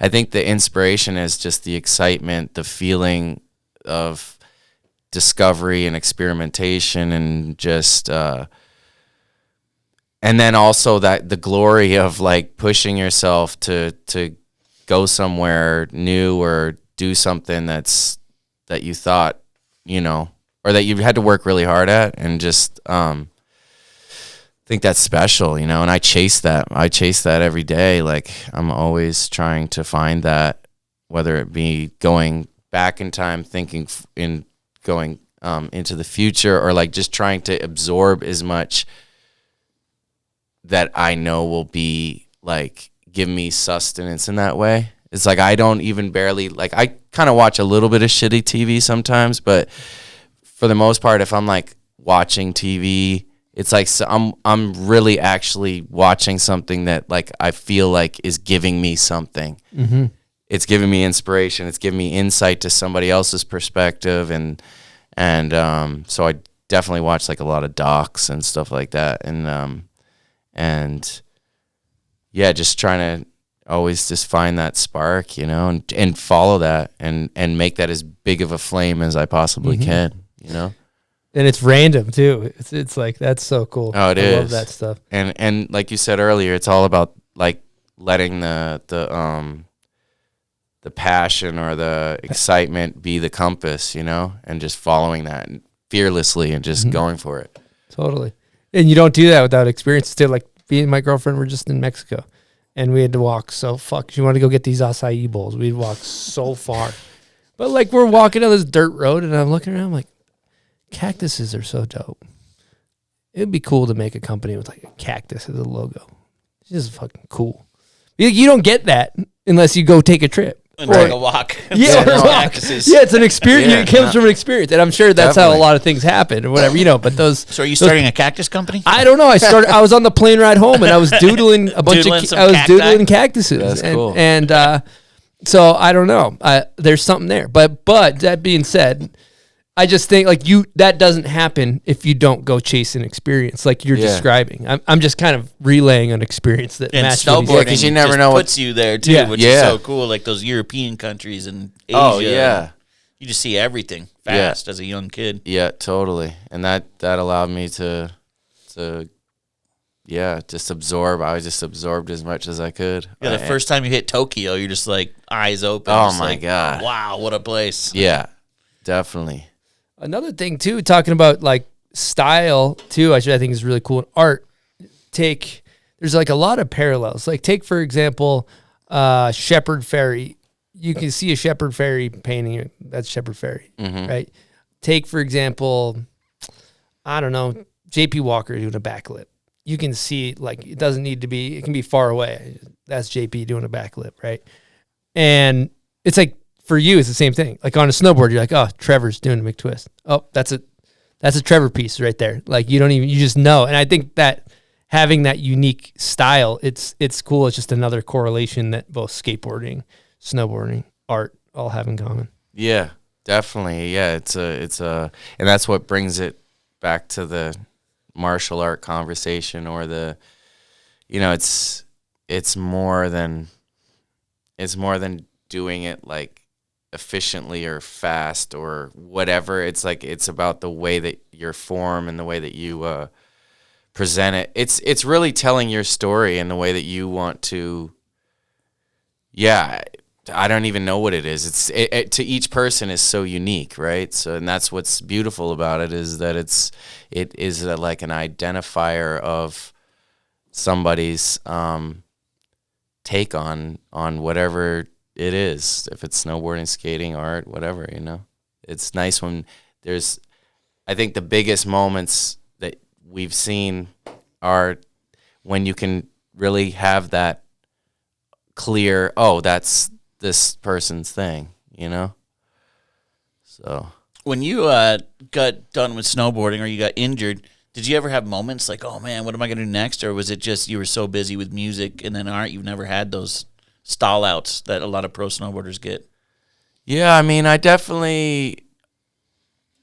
I've just been so just going from one thing to another, where it was like, yeah, once I discovered music and made my first couple records and was like, oh, this is what I'm going to do now. Yeah, just following that compass again. And not really necessarily saying, oh, this is what I'm going to do for the rest of my life, but it was like, this is what I'm doing right now. Yeah. And this is because, yeah, you never know. You ever battle self-doubt? Yeah, I think I do, for sure. I think it's something that I definitely I try to like not listen to those voices, like that's something that I think is definitely would be dishonest to say that it isn't there, but it's something that I just choose not to really pay attention to, and I'm just like, shut the fuck up. No, you're doing this shit. That's dope. Yeah. All right. So we're going to get into a Patreon question, but first, do you want to talk about Patreon? I just want to say thank you guys to all of our sponsors and also our Patreon members. You guys kick ass, and thanks for helping us do our kind of hack job of a show. All right. This is from Chad Bratt.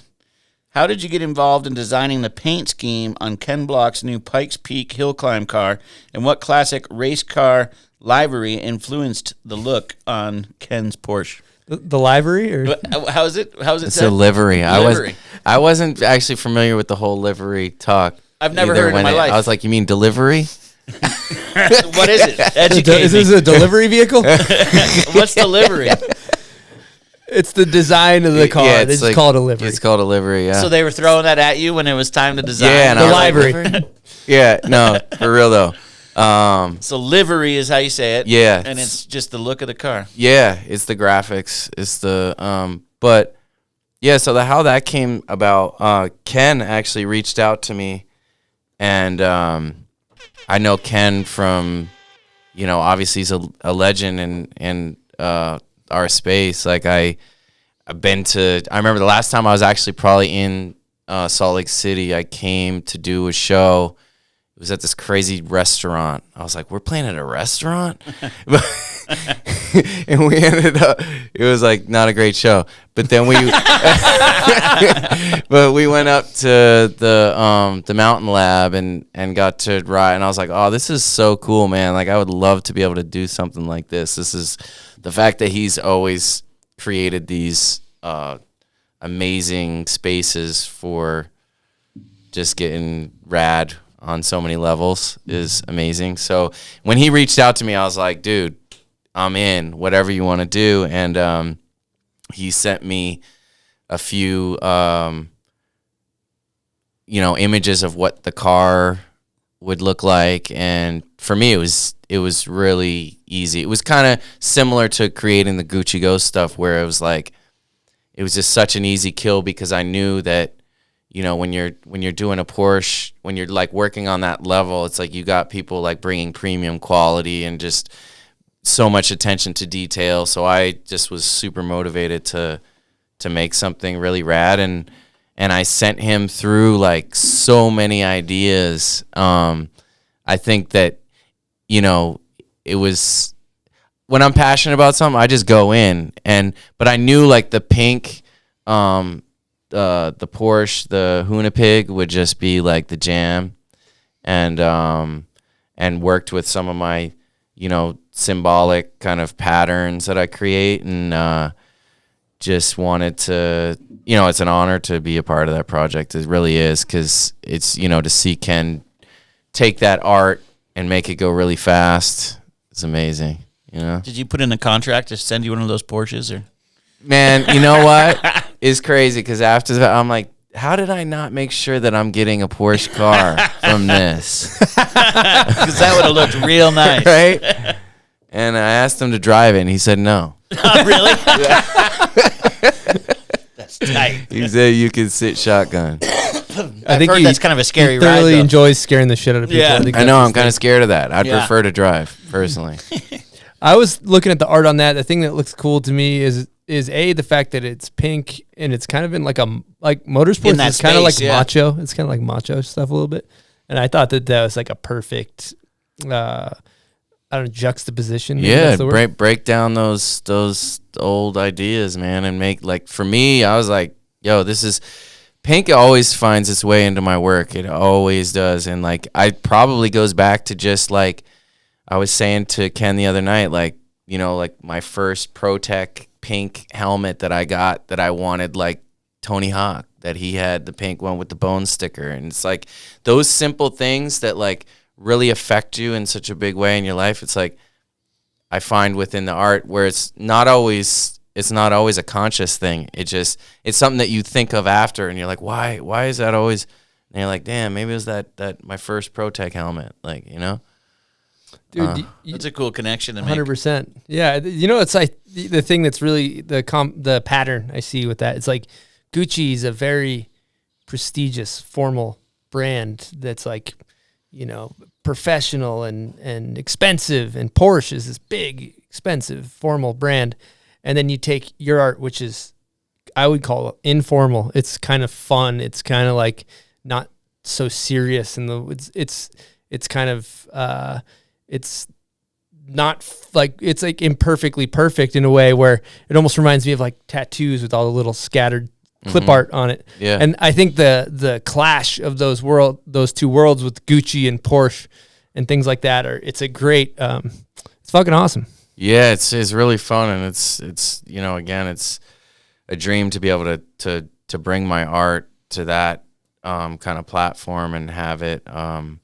But I do believe that that's why it works so well, because every time that I do something like this, it is about bringing something new to something that is maybe established itself as like, this is our identity, and it's like, well, why does it have to be, like, let's bring something new to that, because why not?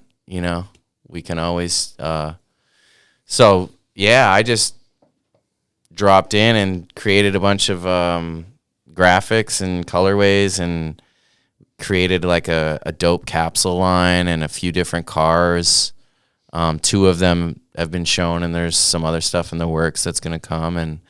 And again, that was like so easy, because Ken gave me that same treatment where I think I do my best work is like, somebody's like, hey man, like whatever you want to do, like, let's just do it. And he's going to do his part and rip that thing around and bring it to the world. So it's really great collaboration. Really excited about it. And yeah, I never envisioned actually doing a Porsche, so it was like wild to see that and show up at the event the other night and see the car for the first time in its physical form was definitely a moment.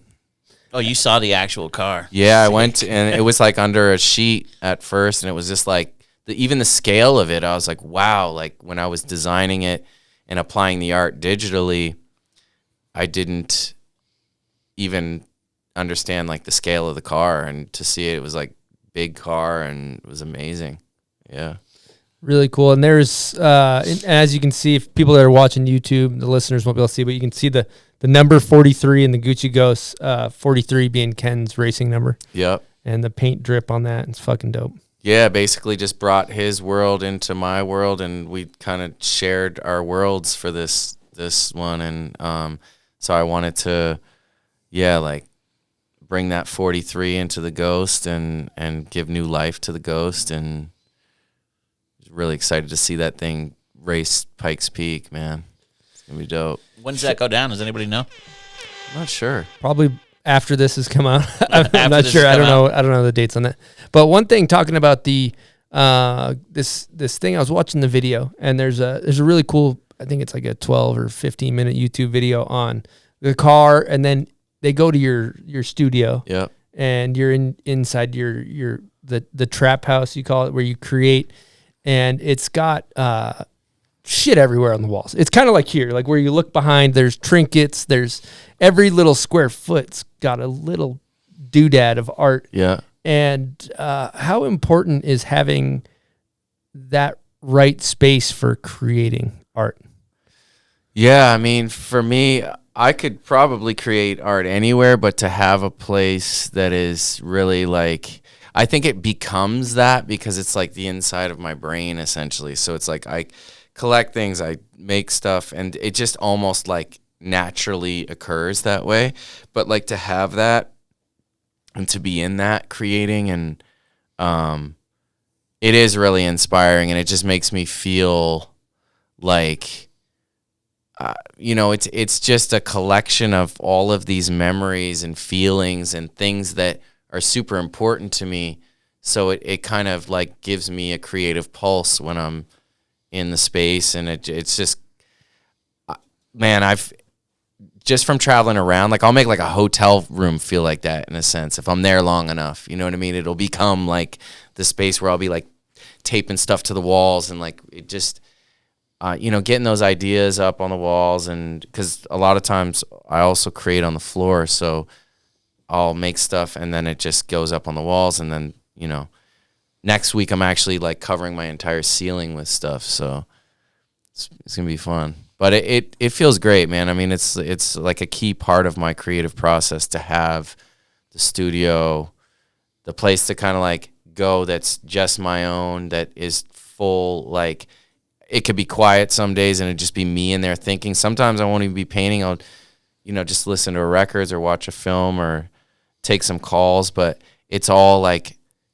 cultivating like an energy to like eventually go and throw some paint down, or like get on the sewing machine, or get on my laptop and edit something. It's just it's my quiet space to make a total mess and have fun.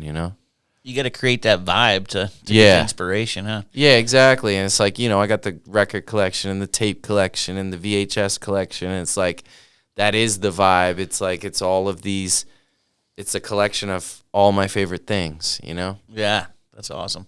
What happens when the kids come running through there? They love it. Do they add to it, I imagine? Oh, yeah, for sure. They come in there and paint and play with the toys and watch the old, Superman or Spider-Man videos or whatever, and like they get in it, and they have like full freedom in there, and there's like it's a couple old video games, and it's like Pee-wee's Playhouse to them, They love it. Like after school, they're always like, "Can we go to the studio?" And it's a good time, and I, like I said, there's always a space in my life that exists like that, and at my house, I have an office that's like that. It really just is a reflection of my life and all of my, memories and favorite things and favorite people and artists and just ideas, and it's like a library. Is it correct your old studio in New York now just lives digital? Yeah, Yeah, so my old studio in Brooklyn, that was the nucleus of GucciGhost and that whole project that started at that time.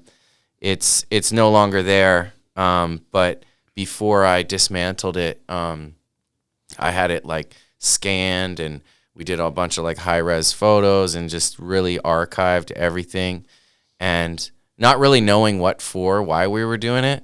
And but when the pandemic hit, I was about to have this big show that was supposed to be like the overview of really like where GucciGhost started and where it became, because to me, it's important to tell that story, because I think a lot of people, their first experience with GucciGhost may have been like through the brand or like through a product or they don't really know like the journey of that and how unique it was that I started this 3 years before. And it was like really just me trying to bring focus to what I was doing as a creative. So when the pandemic hit and we couldn't do that art show, I was thinking, how could I connect with people? Like, and then I remember we had all those files. So we started digging out all those 3D scans and everything and rebuilding it as it was. And we made like an exact replica of the studio, the space, the time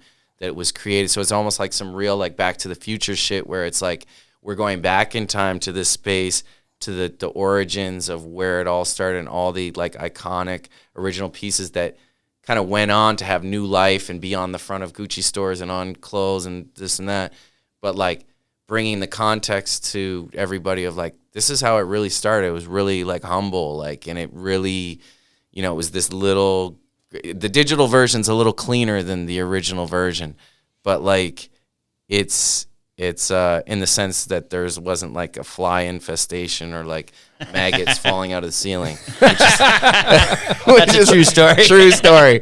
Somebody was like throwing trash on my back. We didn't know it, like all winter, like instead of taking the trash out, like just throwing trash bags onto the top of the back of the, because it was like a 2-story building and the trash was just piled up on the back side of my studio. That's the 1-story spot. No. And then it was like one night, there was like, there's like maggots falling in through the ceiling. And then like, this was just as the Gucci thing was happening. So like, then all these people from Gucci came like a week later, and it was because they're like, okay, we're about to do our first big launch in New York at 5th Avenue. I did the whole exterior of the building and did this whole collection, and they all come with like their notepads and like planning and to meet with me. And they come in and there's like a fly infestation, literally like thousands. I shouldn't even be telling like this. The Exorcist. This is gross. Dude, like seriously, like they would go from one side of the room and be like a swarm. And I'm like, you got the Gucci people in real there. juxtaposition of like, that's like, you know, my life. You should have had that digital swarm on the we actually version. did, but you know what? We did the first version of it. We put the flies in it. And it's like digital flies are just as annoying as real flies. They were. Yeah, so we X'd them out of there.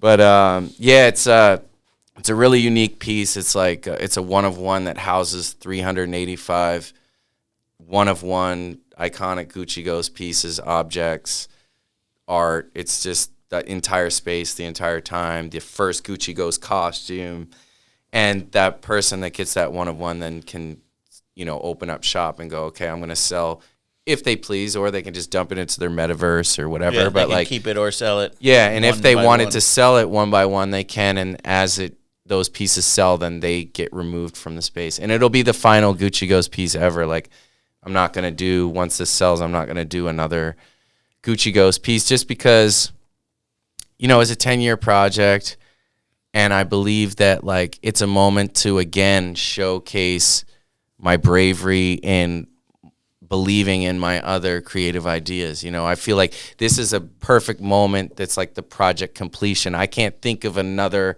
progressive way to tell this story, and NFT is to me the most progressive medium to utilize to tell that. So like, I'm like, okay, this is a perfect moment to do so. And it's just crazy like how GucciGhost has like gone from like music to film to fashion, brand, installation, art shows, and now it's in the digital form, and it's preserved and will be there, as long as. Is it already for sale? It's not yet. It's not yet. No. Do you know when that launch is coming? Probably in the next month or two. Wow. Because there's I really want to showcase the physical component to it and rebuild the studio, and I have a VR component as well and an AR component. So there's I'm really trying to bring in people to the full experience of it and share that and do a big show, and that'll be my next show. That's cool. I haven't really understood NFT, but your thing makes sense, actually. Thanks. Which is really cool. Yeah, I think that there's space to I think that NFT is going to play a role in just business period, art period, any medium. I just feel like it's going to have its place in our life, and I think that so far I don't think that there's been so much connection to actual physical things or stories or places in time, whereas that's what I thought was really unique about this, is to bring it and it be really connected to something that happened. It really was something that affected my life and affected the brand and affected so much in the culture, and it's just really a moment, and then to give it new life and end it, but it's almost like a new beginning for it, It's totally, yeah, this is Buds and I are always kind of what the fuck's an NFT? We've been trying to figure it out forever. And the fact that my spatial brain understands it, for example, your studio is this, you can buy this thing off the wall, and then it's no longer there, and then you own it, and that all of a sudden I'm okay, this makes sense. Starts to make sense. Yeah. There's got to be the bomb hold NFT, we coming out that allows, access to even the more cutty stuff, where it's you're getting, there's so many trash behind the desk. Yeah. Yeah. I'm curious about this. I've been wondering this. Excuse my ignorance that I don't know this, but so you said you had a desk at Gucci. Was that just for a collection, or are you full-time Gucci? Yeah, no, I'm not full-time. I've always been an independent artist that collaborates with Gucci. I think the unique thing about it is that I'm the longest standing collaborator with Gucci to this day, doing, we found so many different ways to work together over the years,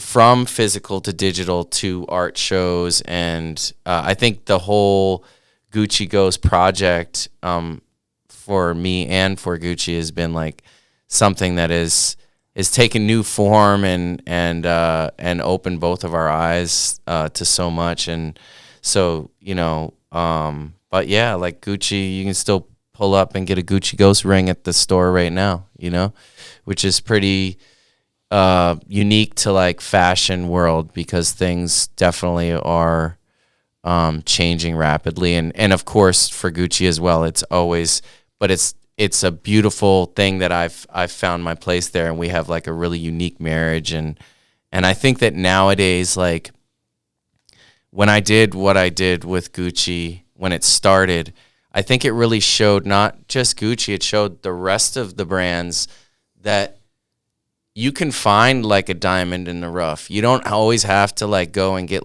the most, it's all about just finding somebody that's authentically translating something that makes sense with your brand or personality. And that's all I was doing. It wasn't that, you know what I'm saying? It's just, it was just honest. And so I think that brands are now using that same formula and going, oh, where can we find because we're all so connected now because of social media and technology, we have the ability to immediately reach somebody. So you, as an artist, or you could reach out to whoever and be yo, I have this idea. You know what I mean? Just the same way that back in the day when I was sending letters and being oh, here's my drawing of this thing, we should make this. It's you can immediately connect with that brand, and they're most likely going to see it, and if you take the steps to make the waves on your own without them, and they see that what's happening, then it's like, oh,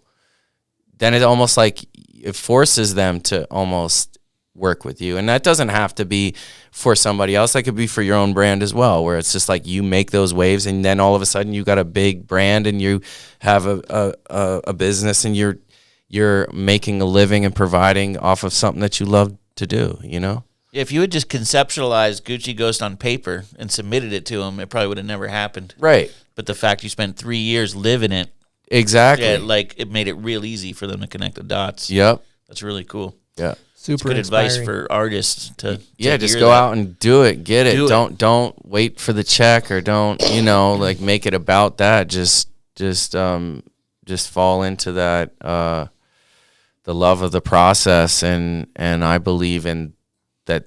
That's a great formula. Just love the process, and you'll get something back that's enough to get you to the next spot and the next spot, right? This is great advice for anybody. Great Yeah. advice for snowboarders. Fall in love with the process of, and Enjoy it. that's Yeah. God, that's good advice. And when you were making that Halloween costume, I'm sure you never imagined it would end out the way it did. Not at all. I just didn't have a Halloween Yeah, he costume. needed a you know what I costume. mean? And I left it the last second, and I was stoked that I had a Halloween costume. I was like, this is pretty unique. Yeah, this is cool. And yeah, it definitely sparked the next idea that got me to the next spot, And yeah, I've been lucky with that, in now my you're life. ready to just start it all over again, too. That's what's cool. And I already have. That's the funny thing is, like, so many people ask me, oh, like, what's next? I'm like, what's next has already happened like 2 years ago for me. Like, I have so many different projects that I'm really feel that excitement about, that I know that this is just a great moment to share, to bring people into this other stuff that might connect in a different way. And it's all just significant to me because it's just how I spend my days, and it's what I put my heart into. That's cool. Fuck, that's super inspiring. Now, I've been curious about this the whole time because you date Santigold, who is a creative like yourself. Married 13 years. Married, have children. Sorry. Yeah. My bad. I shouldn't. Yeah. Married. That's the dating step. Yeah, past dating, past the first date. Now, how is it dating? Like, I consider you guys both creatives, right? Yeah. And she's famous, does shows, and you have your own creative journey. Do you foster each other's creativity? How do you find the balance, and do you foster each other's creativity? I think in moments for sure that we've helped each other. I mean, I think as our peers do when you're creating something, you're trying to push yourself with something. But for the most part, like, we have really independent careers of each other, and I'm like a big fan of hers, you know what I mean? And like, so, and I assume that she is a fan of mine, you know what I mean? So it's like, I think it's more like we allow each other, like we don't, I'm not trying to step in onto her turf, and I definitely, if she asks me my opinion about things, or if I have an idea, we'll share, but it's like, it's more like she comes home with yo, check out this record, and I'm like, whoa, that's crazy, And shout out to Santigold, actually, because she just dropped a new single yesterday. Her album may be out by the time this drops. Give her the super air horn. Yeah, give her the super air horn, because that was crazy, and she recorded that all in. She recorded that in British Columbia, in a cabin down from my house. We went out to BC, kind of the first half of the pandemic. I got an RV and drove my family out there and posted up in Squamish and reconnected with like my old squad, Browner, Kale, and Renz, Anthony Vitale, Sheen, and we were just riding. But when I would go up riding and I would be taking the kids, teaching them how to ride, she was going to her spot and just recording out in the woods, and she made this whole record called Spirituals, and yeah, really excited for that. It's amazing. Dude, she's got such a rad voice. I can't wait to hear it. Yeah, and she's just really the artist. She's like, just she's just so true to it. I feel like that's probably why we connected so hard and have been together for so long, is just that we we see we put that much into the things that we love, you know. And it sounds like there's a big mutual respect. Oh yeah, Which is most awesome. definitely. It sounds so cool when you're just describing, you're like, oh, I got to fly home tomorrow night because Santi's playing a show, like some massive show, and you bring the kids and hang out backstage, and that's just, I don't know, it just seems like a really cool family dynamic. Oh man, it's the best. It's the best to bring the kids into what we are proud of and what we define ourselves with, and share that with them. And tomorrow when I fly back, it'll be the first time that I bring our twins to see Santi perform. They've never seen her perform. And my oldest son, when he was really young, he was like out on the tour bus and all that. But they're 4, so this will be their first time. They'll probably like run out on stage like, well, and it's crazy because they're always telling me, like, when they see us all rehearsing or doing anything, like, they just come out and naturally do it. Like, they will just, you know, they're like, when can I perform? You know? And it's rad it's like nobody's telling them like, hey, like, soccer momming it out, like being like, yo, do this. I think they're just being exposed to so much, and it's they're finding their own voices at 4 and 8, you know. That's cool. It's pretty rad. There was a Patreon question earlier that was basically, Buds, what was that Patreon question? This is a Patreon question from Thomas McGrath. What has been the most rewarding experience in your life? Snowboarding, creating art, or creating music? Having kids is definitely the most rewarding experience, and creative. But aside from that, like, I think it's all there's not one that's more significant as far as like snowboarding or skateboarding or snowboarding or art or any of it. It's like every one of those things have given so much to me in my life and allowed me to like get to the next spot and believe in the next thing, because I'm like, you just did it with that, you can do it with this, you know. And then ultimately being a parent, man, and it's like dropping into that, it's like you're all in, and it's the best thing, it's the most rewarding, and the thing that gives me back the most. But it's also so awesome to share all those things with them. That's such an amazing experience. Teaching your kids how to ride, bringing them to the studio, bringing them to shows, having them hang out with the squad. Like, I mean, it's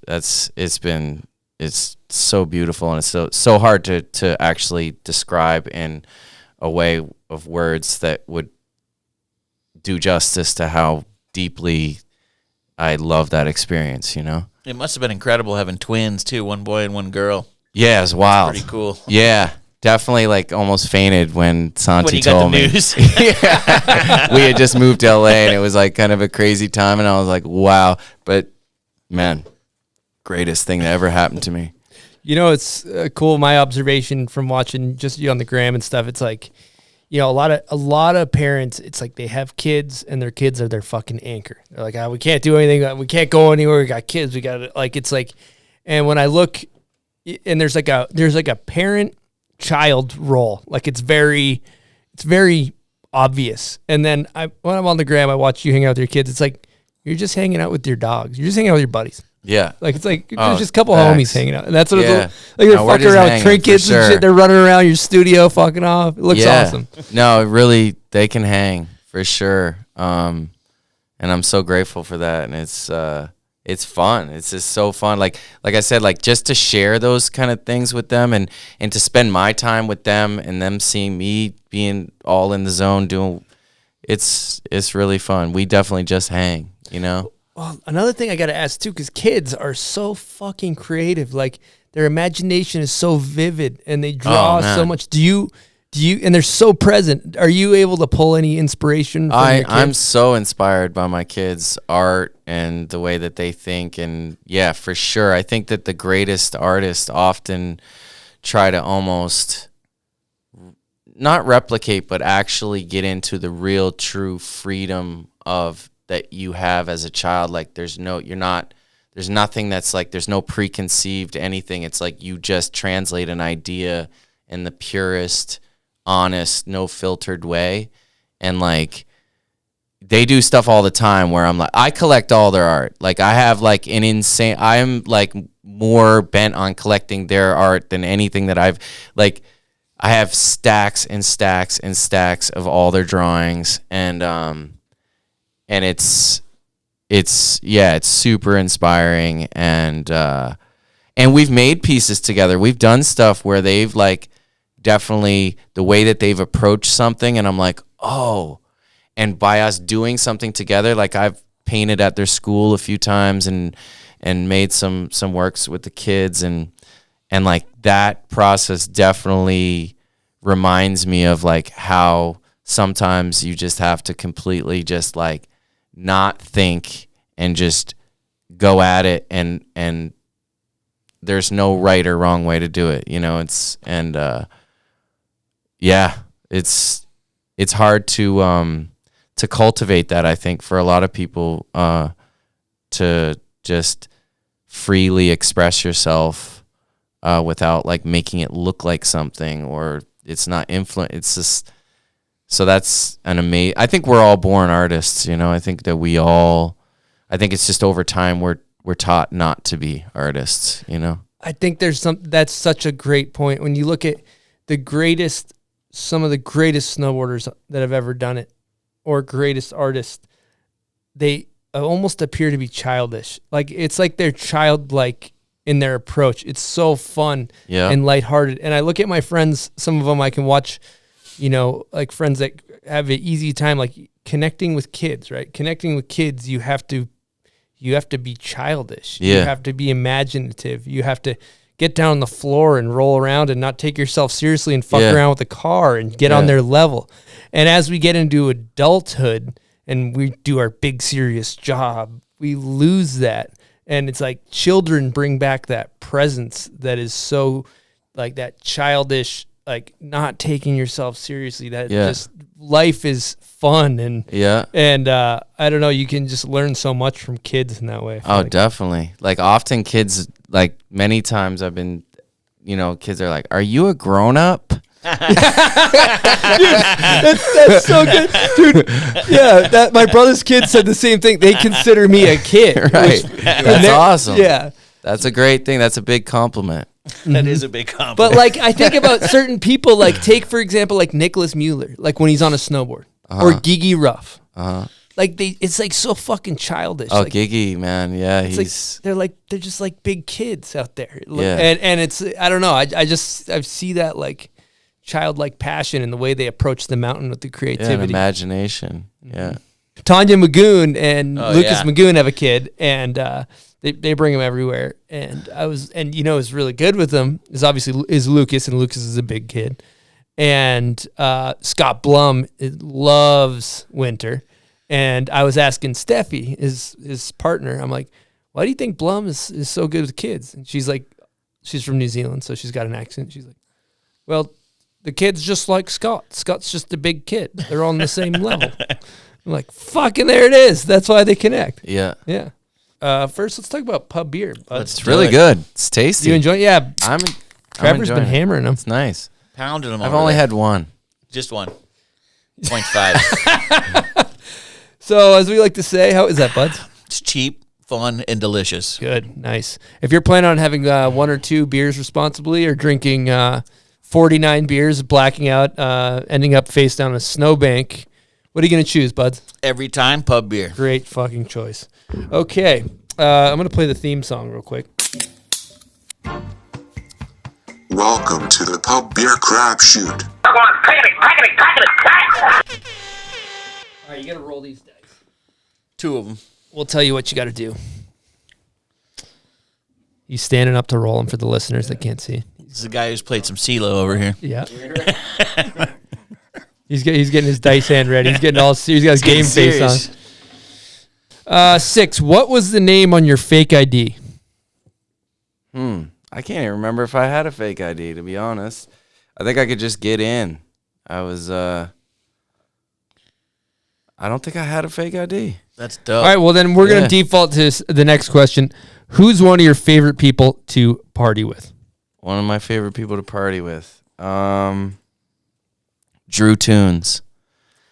Drew Tunes. If you've ever seen No Work City, Drew Tunes, Emo Cat, you should definitely check him out. He's like one of my besties.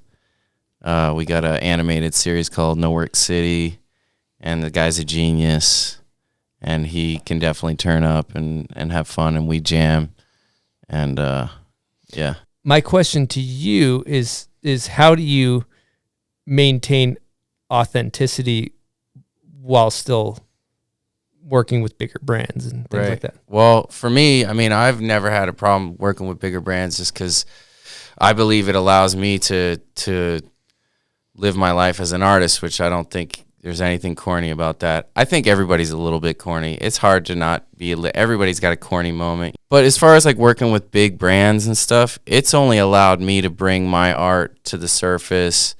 I'd be doing it whether it was on the floor or to the ceiling. Like, it doesn't matter. Like, I'm going to keep doing it. But I think if you say no to the things that don't actually resonate with you. I've had lots of amazing offers to do things that, that I could probably do a good job at, but just didn't seem like it aligned. I just say no, and to pick the ones that come naturally and that are like, wow, I'm really a fan of this. There's something about this person or this brand or this gallery or whatever it is, like, that aligns with me, or maybe it's just somebody that I just really like. Like, I've had situations I've done things with people, it's just based off of like, I like you, and it's like not necessarily the greatest business scenario, but it's like we make something magical out of just enjoying spending the time, and I think that's where we've all got a lot of joy, and I think that's what I learned a lot through just my years of snowboarding is like, yeah, we're out there doing a job, and yes, we're supported by corporations, but we were also spending all this time together, making friendships that last a lifetime. People you see that you haven't seen forever, and you reconnect with, and it's like you pick up like it's yesterday because you're coming from such a special, unique place of like, those times you did spend are so valuable to us. And so I think that it's just about that, man. That's what it really comes down to, because that's what you're really left with at the end. It's like, man, it's all that that quality experience and time spent with people that you want to spend time with. Mm-hmm.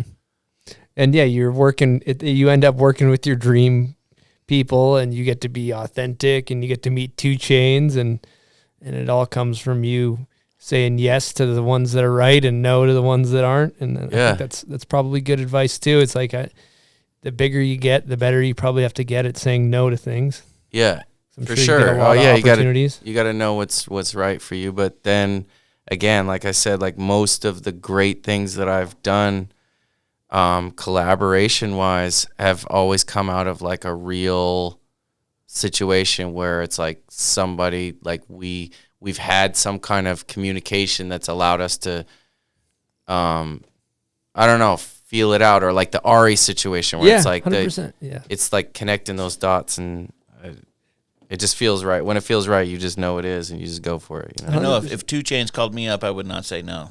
Right? Right? Yeah. But there's also especially when you heard that album too. Yeah. 100%. And I think about that even as a young snowboard kid too, right? Like there's something with that authentic connection too, because there's a lot of kids that are really good that maybe live in a remote area, but they haven't met the right person. That when they meet the right person in person and ride with them and meet them and they're cool and they have that connection, that authentic connection, then they're going to get on the brand, But if you live in the middle of bumfuck nowhere and you're doing all these phenomenal maneuvers, but you don't actually know anybody, it's going to be, it's like until the human connection is a huge part of, I don't want to, success everything, is such a really. shitty word, but it's like. Or, again, but nowadays you do have the digital connection. So you could just DM someone and be like, yo. Good point. And send them a heartfelt message and be like, hey, check out my part, man. or whatever. And it's like, It's a good point.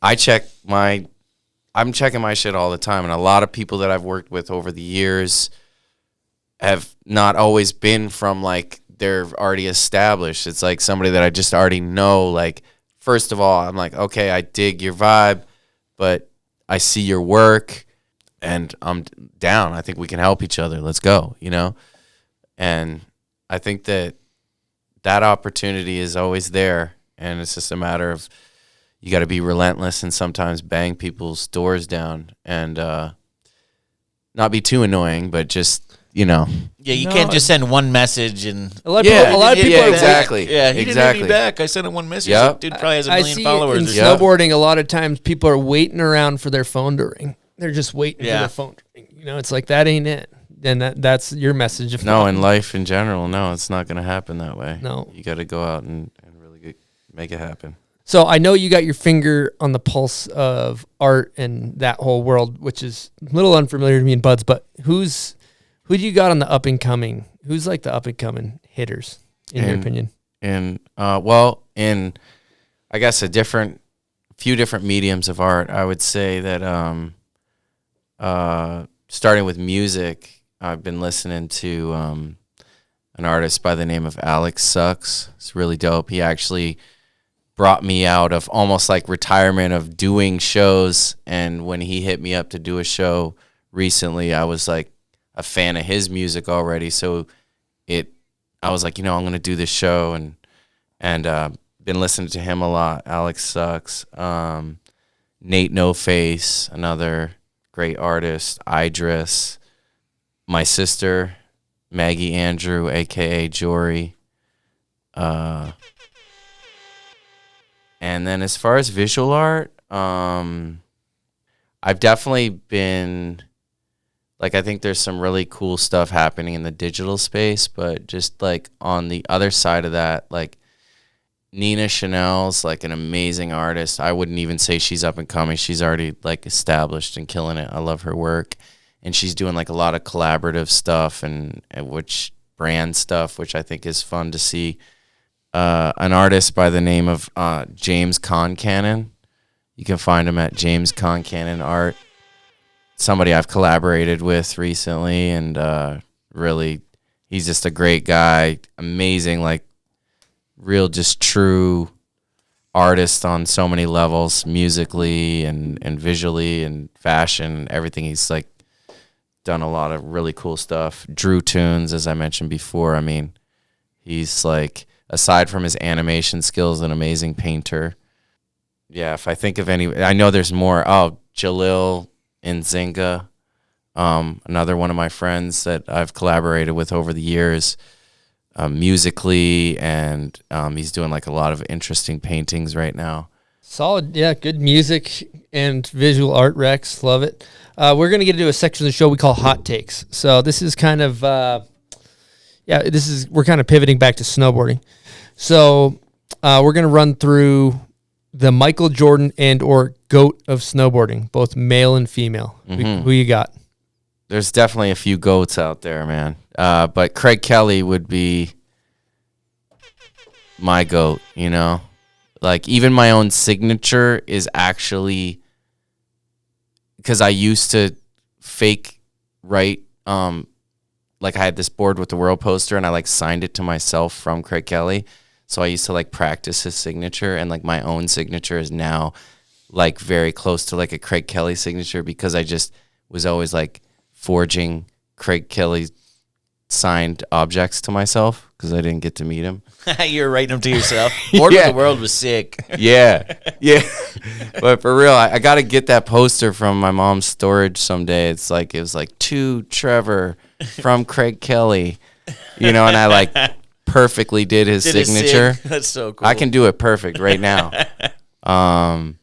Female GOAT too. From my perspective, and just my time and experience in it, I would say the GOAT would be Tara Dakitis, man. I mean, I spent time with her. I seen her do crazy ass, like, just really pushing the sport forward. And I guess that's what it's all about, is just like, that's what is GOAT defining is when you're like leveling up the whole shit. And I seen her level it up like in front of my eyes. And so therefore I'd have to give her that GOAT status. It's a great answer. The Gucci Goat stamp of approval. Gucci Goat. Gucci Goat. Gucci Goated. She's Gucci Goated. Who's the most underrated? For me, that is like on some GOAT shit is definitely like Roan Rogers. You know, Roan Rogers to me like brought so much, and maybe that's like he already is goated because anybody that was there in that time already knows. But like maybe it just needs to be said. He doesn't really get the shine he deserves. He's one of the GOATs. He's one of he's definitely one of the greatest of all time. Again, brought like a whole level up, and just style like to the game that affected my life. So he's a GOAT in my eyes. Okay, who's got the best style ever? Best style ever, maybe Jamie Lynn. You know, Great Jamie answer. Lynn's definitely one of my favorites. Favorite board graphic ever? Favorite board graphic would have to be the brushy fish, or the, well, you know what? Like, super into the early LibTech flower tops. I wrote a lot of the season last year on a Radical Rick, which is also another one.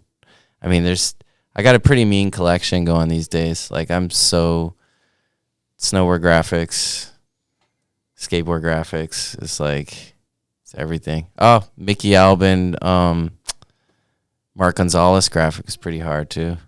That's a good one. We haven't got that one actually. People don't. Those are all good ones. Okay, if you could go heliboarding with 3 people in the world, you're going for good times, just ripping pow. Who you taking? Where you going? Not where you going, but just who you taking? Who's in the heli? I guess if it was only 3 people in the heli, I'd be taking Deuce.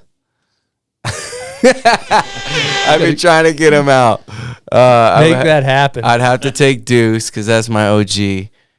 Kale Stevens, Al Clark. Sounds like a good heli right there. Yeah. Deuce would be living it up in there. Oh, yeah. Deuce knows how to set it off. Okay, worst trend. What do you got? Hating on things. That would probably be the worst trend. Good answer. Great fucking answer. So, talking about best graphic ever, I know that you're kind of a bit of a board collector. And yeah, got a couple. Let's talk board collection. What do we got here? Yeah, I should have grabbed the book out there because that would help me. But off top, what I got, definitely got some gems. My mom helped me collect because she knew what to look out for. But I got the Palmer Clown board. I got the luxury Rolex board. That's a rare one. A lot of people don't know about that. I rode last season on a Matt Cummins Radical Rick LibTech flower top. Really love those kink boards. Super rad.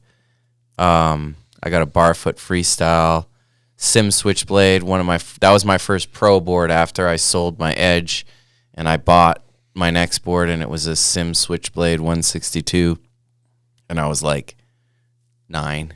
On a 162. Yeah. I had to duct tape like socks to my hiking boots so that I could fit into the bindings. Wow.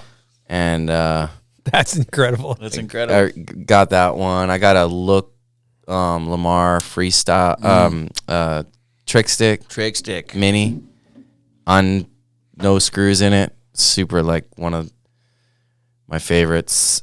Sims Freestyle, like the red one with the stripes.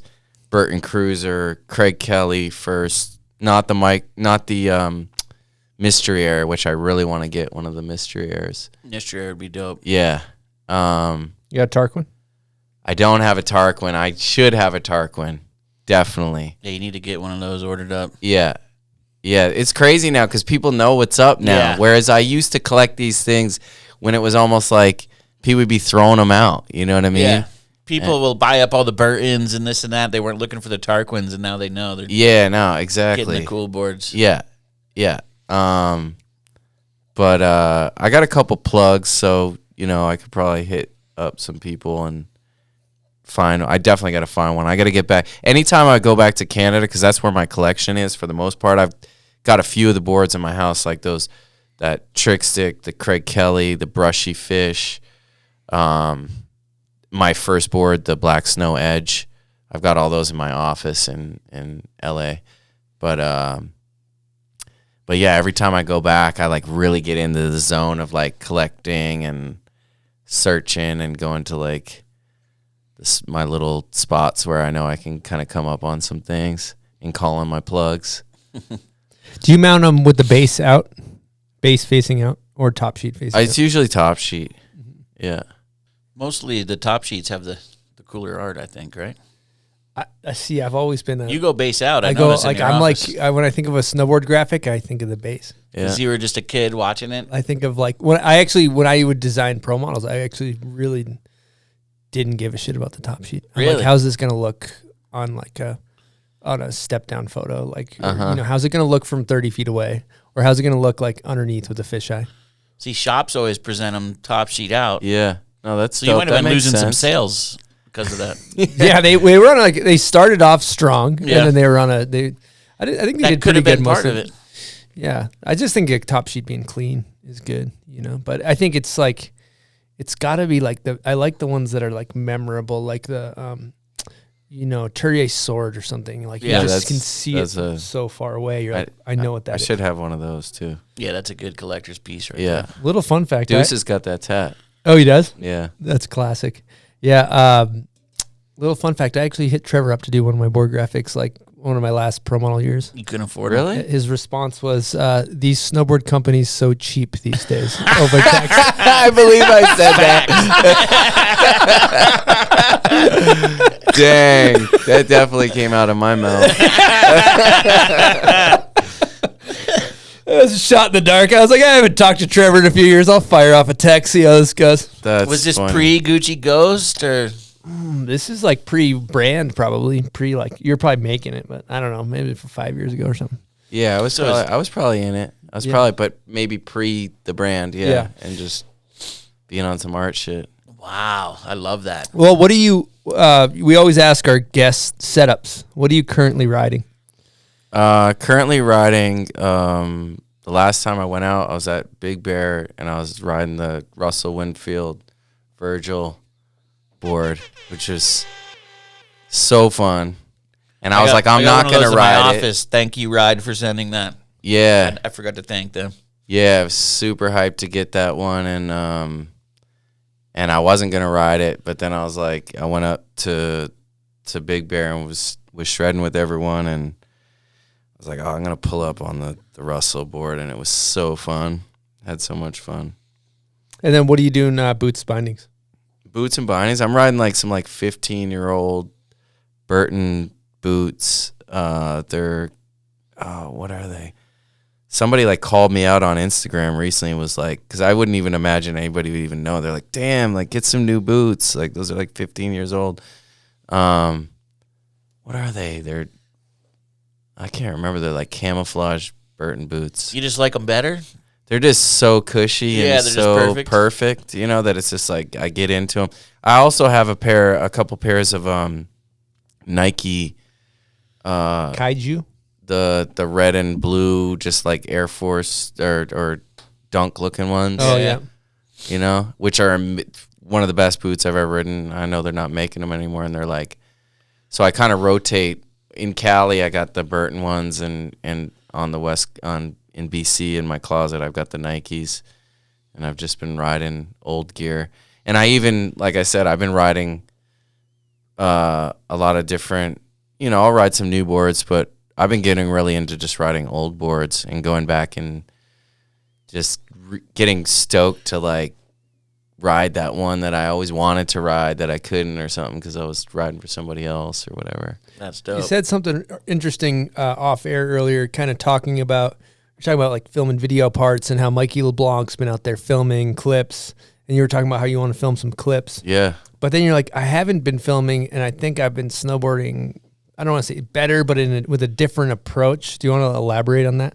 Yeah, I mean, last season being up in BC and just going to all the spots that I used to snowmobile when we would go out to like build a jump and find a zone and make something happen. It was just crazy to like go out into those same places and just be riding spots that it's like I almost never knew they were there because the mission was different, you know? And like this time it was just go out and just ride down the spots with the homies and hit the mini natural half pipes and just shred pow and it just really reminded me like how important snowboarding is to me and like how, you know, when I was on the East Coast living in New York for like 16 years, it's just I would get my few little trips, but I wasn't out there like consistently with any of the crew or anything. So like it obviously was awesome to get out, but this just really reminded me of like how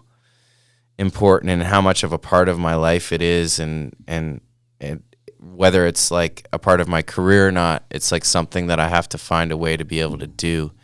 And but being out there consistently also, you know, that flame started getting bigger as far as like, oh, I could go do that or I could do this or like, yo, that would be a sick quarter pipe, and like us actually shaping a quarter pipe at the end of the season and then, you know, going and getting a shot on it. And then I was like, damn, like it would be fun just to get out and film some of the stuff, because that part of it also like sparks a bit of energy to like push yourself and capture that moment and share it and preserve it. And so maybe next season, you know, I might even go up to BC like next week, and because my buddy sent me a picture of a quarter pipe and I was like, oh dude, I gotta come hit that.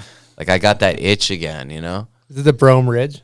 No, it's not Brome Ridge, but that would be insane to like rebuild that thing and go for that. But no, it was actually down in like Seymour in the woods somewhere. Oh yeah, Seymour's got all kinds of little transitions. Sick to know that Kale and Browner are still out there sledding. Doing this. Dude, and Kale, man, like I should have said him as far as underrated, man. Like honestly, True. like Kale is one of the dudes that like he's still out there throwing down like gnarly, and he's just doing it just to be gnarly and like just because he loves it. Yeah, just because he loves it and he's just living it, and I just love his approach. He's like such a bowling ball, you know. A bowling ball. And he gets after on the sled too. Yeah. Oh, you gotta slap some respect on. Yeah, and he's about to be a dad, and he's like, I know that he's gonna be an amazing dad. He's gonna be such an amazing dad. Let's give him. Does Santigold shred? Yeah, Santi, she that was one of our aside from like just bands and talking about music, like the things that we talked about doing and shared together was like she loved snowboarding. Sick. She loves snowboarding, and she probably doesn't get out as much as she should, but like every time she does, she's always like, oh my god, I love snowboarding. Like I brought her up sledding last year with me and Anthony and Kale and everyone, and we went up. Yeah, she did some backcountry shred, and just to be out there, she felt it. And yeah, hopefully we get some more riding in this year. And now that our kids are riding, it's like they're at that age now. Yeah, to share that as a family, like that's the dream, you know. And I'm talking to Jeff about getting up to the lodge and like getting the family up there one day, like just seeing my friends ride with their children. That's like such a goal for me, is to like have that just, oh, we're just riding, just cruising. And At what age do you think they're going to learn how to McTwist? I don't know, maybe, who knows? I wonder what the youngest McTwist is. Yeah, that can be another thing going. Right. There's going to be some 3-year-old just nailing them on these little quarter pipes. Yeah.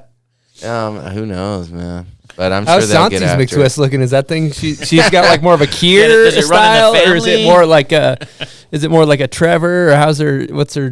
She could, yeah. She got moves. She got 180s or anything. She can hit a couple little jumps.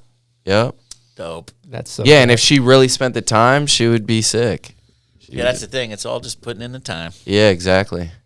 Yeah. Yeah, it's interesting going back to the just 2064 when we're gonna do the world's oldest McTwist. The world's oldest and the world's youngest. Damn, is that when it's happening? 2064. Just can you just imagine a bunch of just like dudes with fucked up hips, like just wrinkly as hell, like hobbling up there.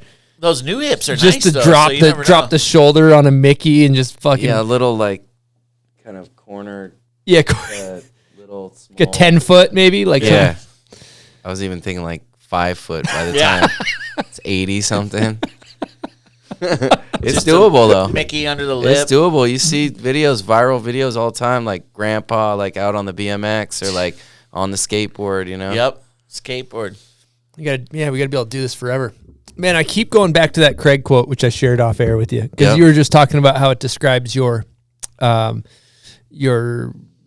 kind of approach to snowboarding. You're seeing different things and you're really like appreciating it. And when you film, you don't always appreciate it. You're like, I gotta fucking do a 900 on this jump, but you're like not necessarily like loving the pow turns all day, you know? Well, yeah, because there's like an agenda. Yeah. It's like when you go out there with no agenda and you're just like, oh, okay, we're going to do it. Then you find that pure moment of like the real intention of, not to say the other stuff it's so important because it's pushing everything forward, but it's just different. Totally. And it's like there's no expectation. And when you don't have expectation, you can't be disappointed. Yeah.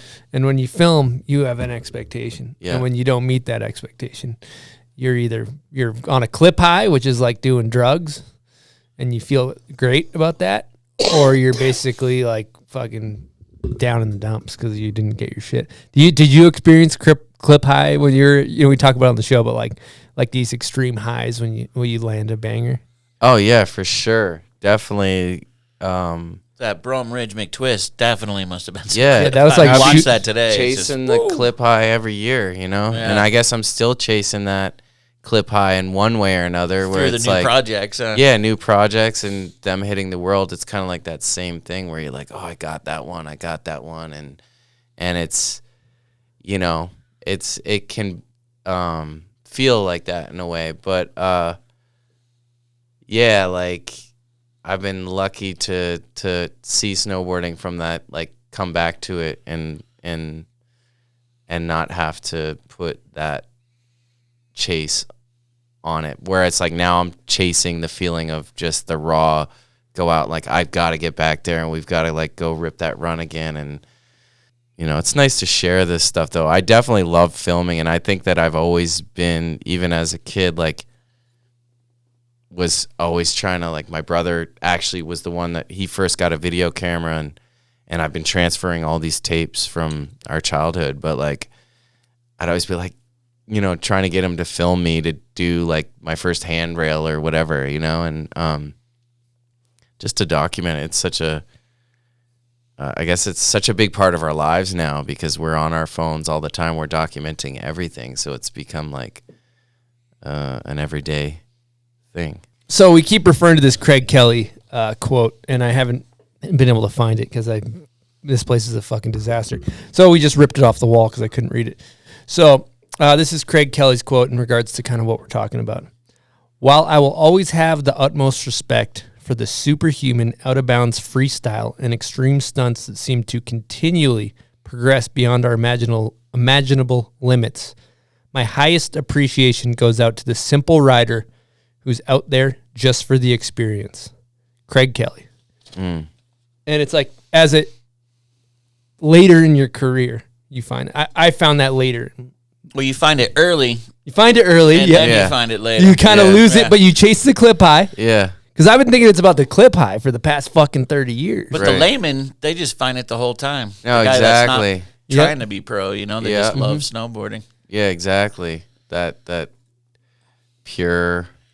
Having a couple of friends you're shredding with, and the experience and the journey and traveling. And like, who started snowboarding and stopped snowboarding? Not many people. You know, it's like, I think most people they Some start take a and break. yeah, for sure. But I think even the person that doesn't get to snowboard that often, I've got lots of friends that just purely love it, and the chance that they do get to, it's such a big moment, you know. It's like they truly love, and I think that we've all been really lucky to have it, and then maybe later down the line look back and go, this is important for so many different reasons, and it's not about just the clip high, it's about just what snowboarding's brought to us, and just the simple just going snowboarding and sliding down the hill. For me, like this winter, that was my winter. I was like dropping my kids off at school and burning up to Mount Baldy, and there's like not really any features there, and it was just me riding by myself doing like 6 runs and just going fast and riding and just having the air blowing.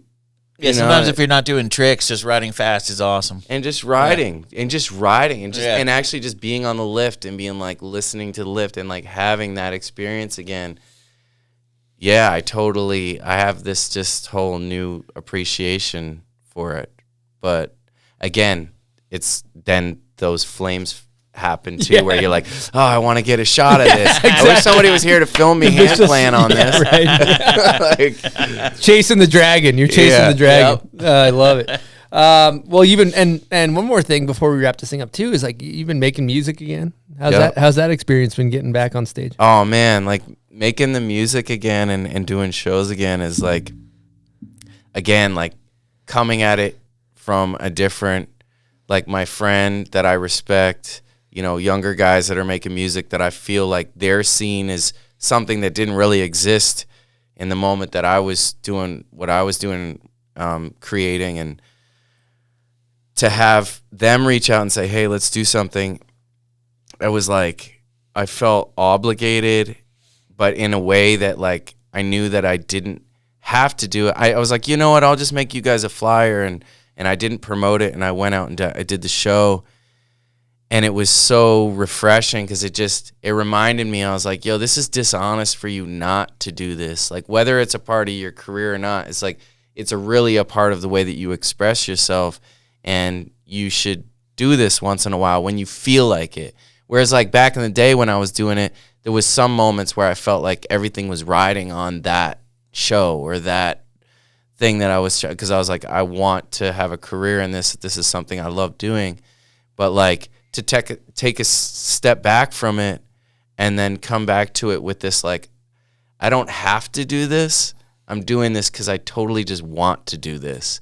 And, like, that's just brought me, like, a whole new excitement in the same way with, like, snowboarding last season. It's, like, the same thing where I'm like, I just want to do this. Like, and I'll do it when I feel like it and when it's the right fit. And I'm not going to go out there and force anything. But definitely, like, low-key have been recording music for the past couple of years that nobody's heard.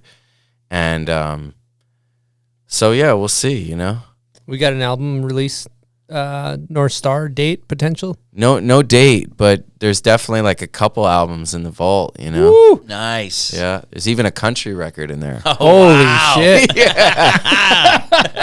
You changed the twang of your voice at all for that or no? Not really. Oh, Just definitely got some more like, you know, digging into my childhood and a different, like the influences that were there that I didn't really know that were influencing me and musically, and yeah, it's all me, you know. Amazing. Well, what's next for Trevor Andrew? Next, well, get back to the kids, you know, and take them to the show tomorrow. But aside from that, just get into the studio and throwing the paint around and chopping it up and just waiting for that next idea to land, you know. It's like even the NFT last year, like that happened. I was on the top of the mountain. I remember specifically the moment I was doubling with Kale. We were going up from like the most epic run of my life, like just power run in this secret spot. And like that idea, just like my mind had I like freed up space because I was just like in this. So I just do that. Look for that. Try to create that by just hanging out and having fun. Well said. That's beautiful. Now I got to ask this last question, and maybe it's corny, maybe it's not, but I'm genuinely curious. So you're a person who's lived a very unique and inspiring life, from professional snowboarding to making music, art. You've carved your own lane. You got a beautiful family. Seems like you have a great life. Do you have any advice on how to live a good life? Like, what's the key? Yeah. Well, again, I think the key to living a great life and being happy is to identify the moments in your life that make you happy, and then try to, build around that. And, I've always the things I've lost time doing that I'm like, I spend a whole day and the day will just pass. And I'm like, wow, that is what I need to be doing. That's always the road to like a happiness. I think it's just identifying those moments that you lose track of time and that you're having fun and build around that. Find a way to build a business around that. Find a way to spend your time just doing something that makes you happy. I think that everybody can find that. It's just, you got to be a little bit, it takes some bravery, but if you feel it, then that's real, I think that's the key is like, if you feel something, then that's most likely a road to happiness and success. And that's what I've always followed.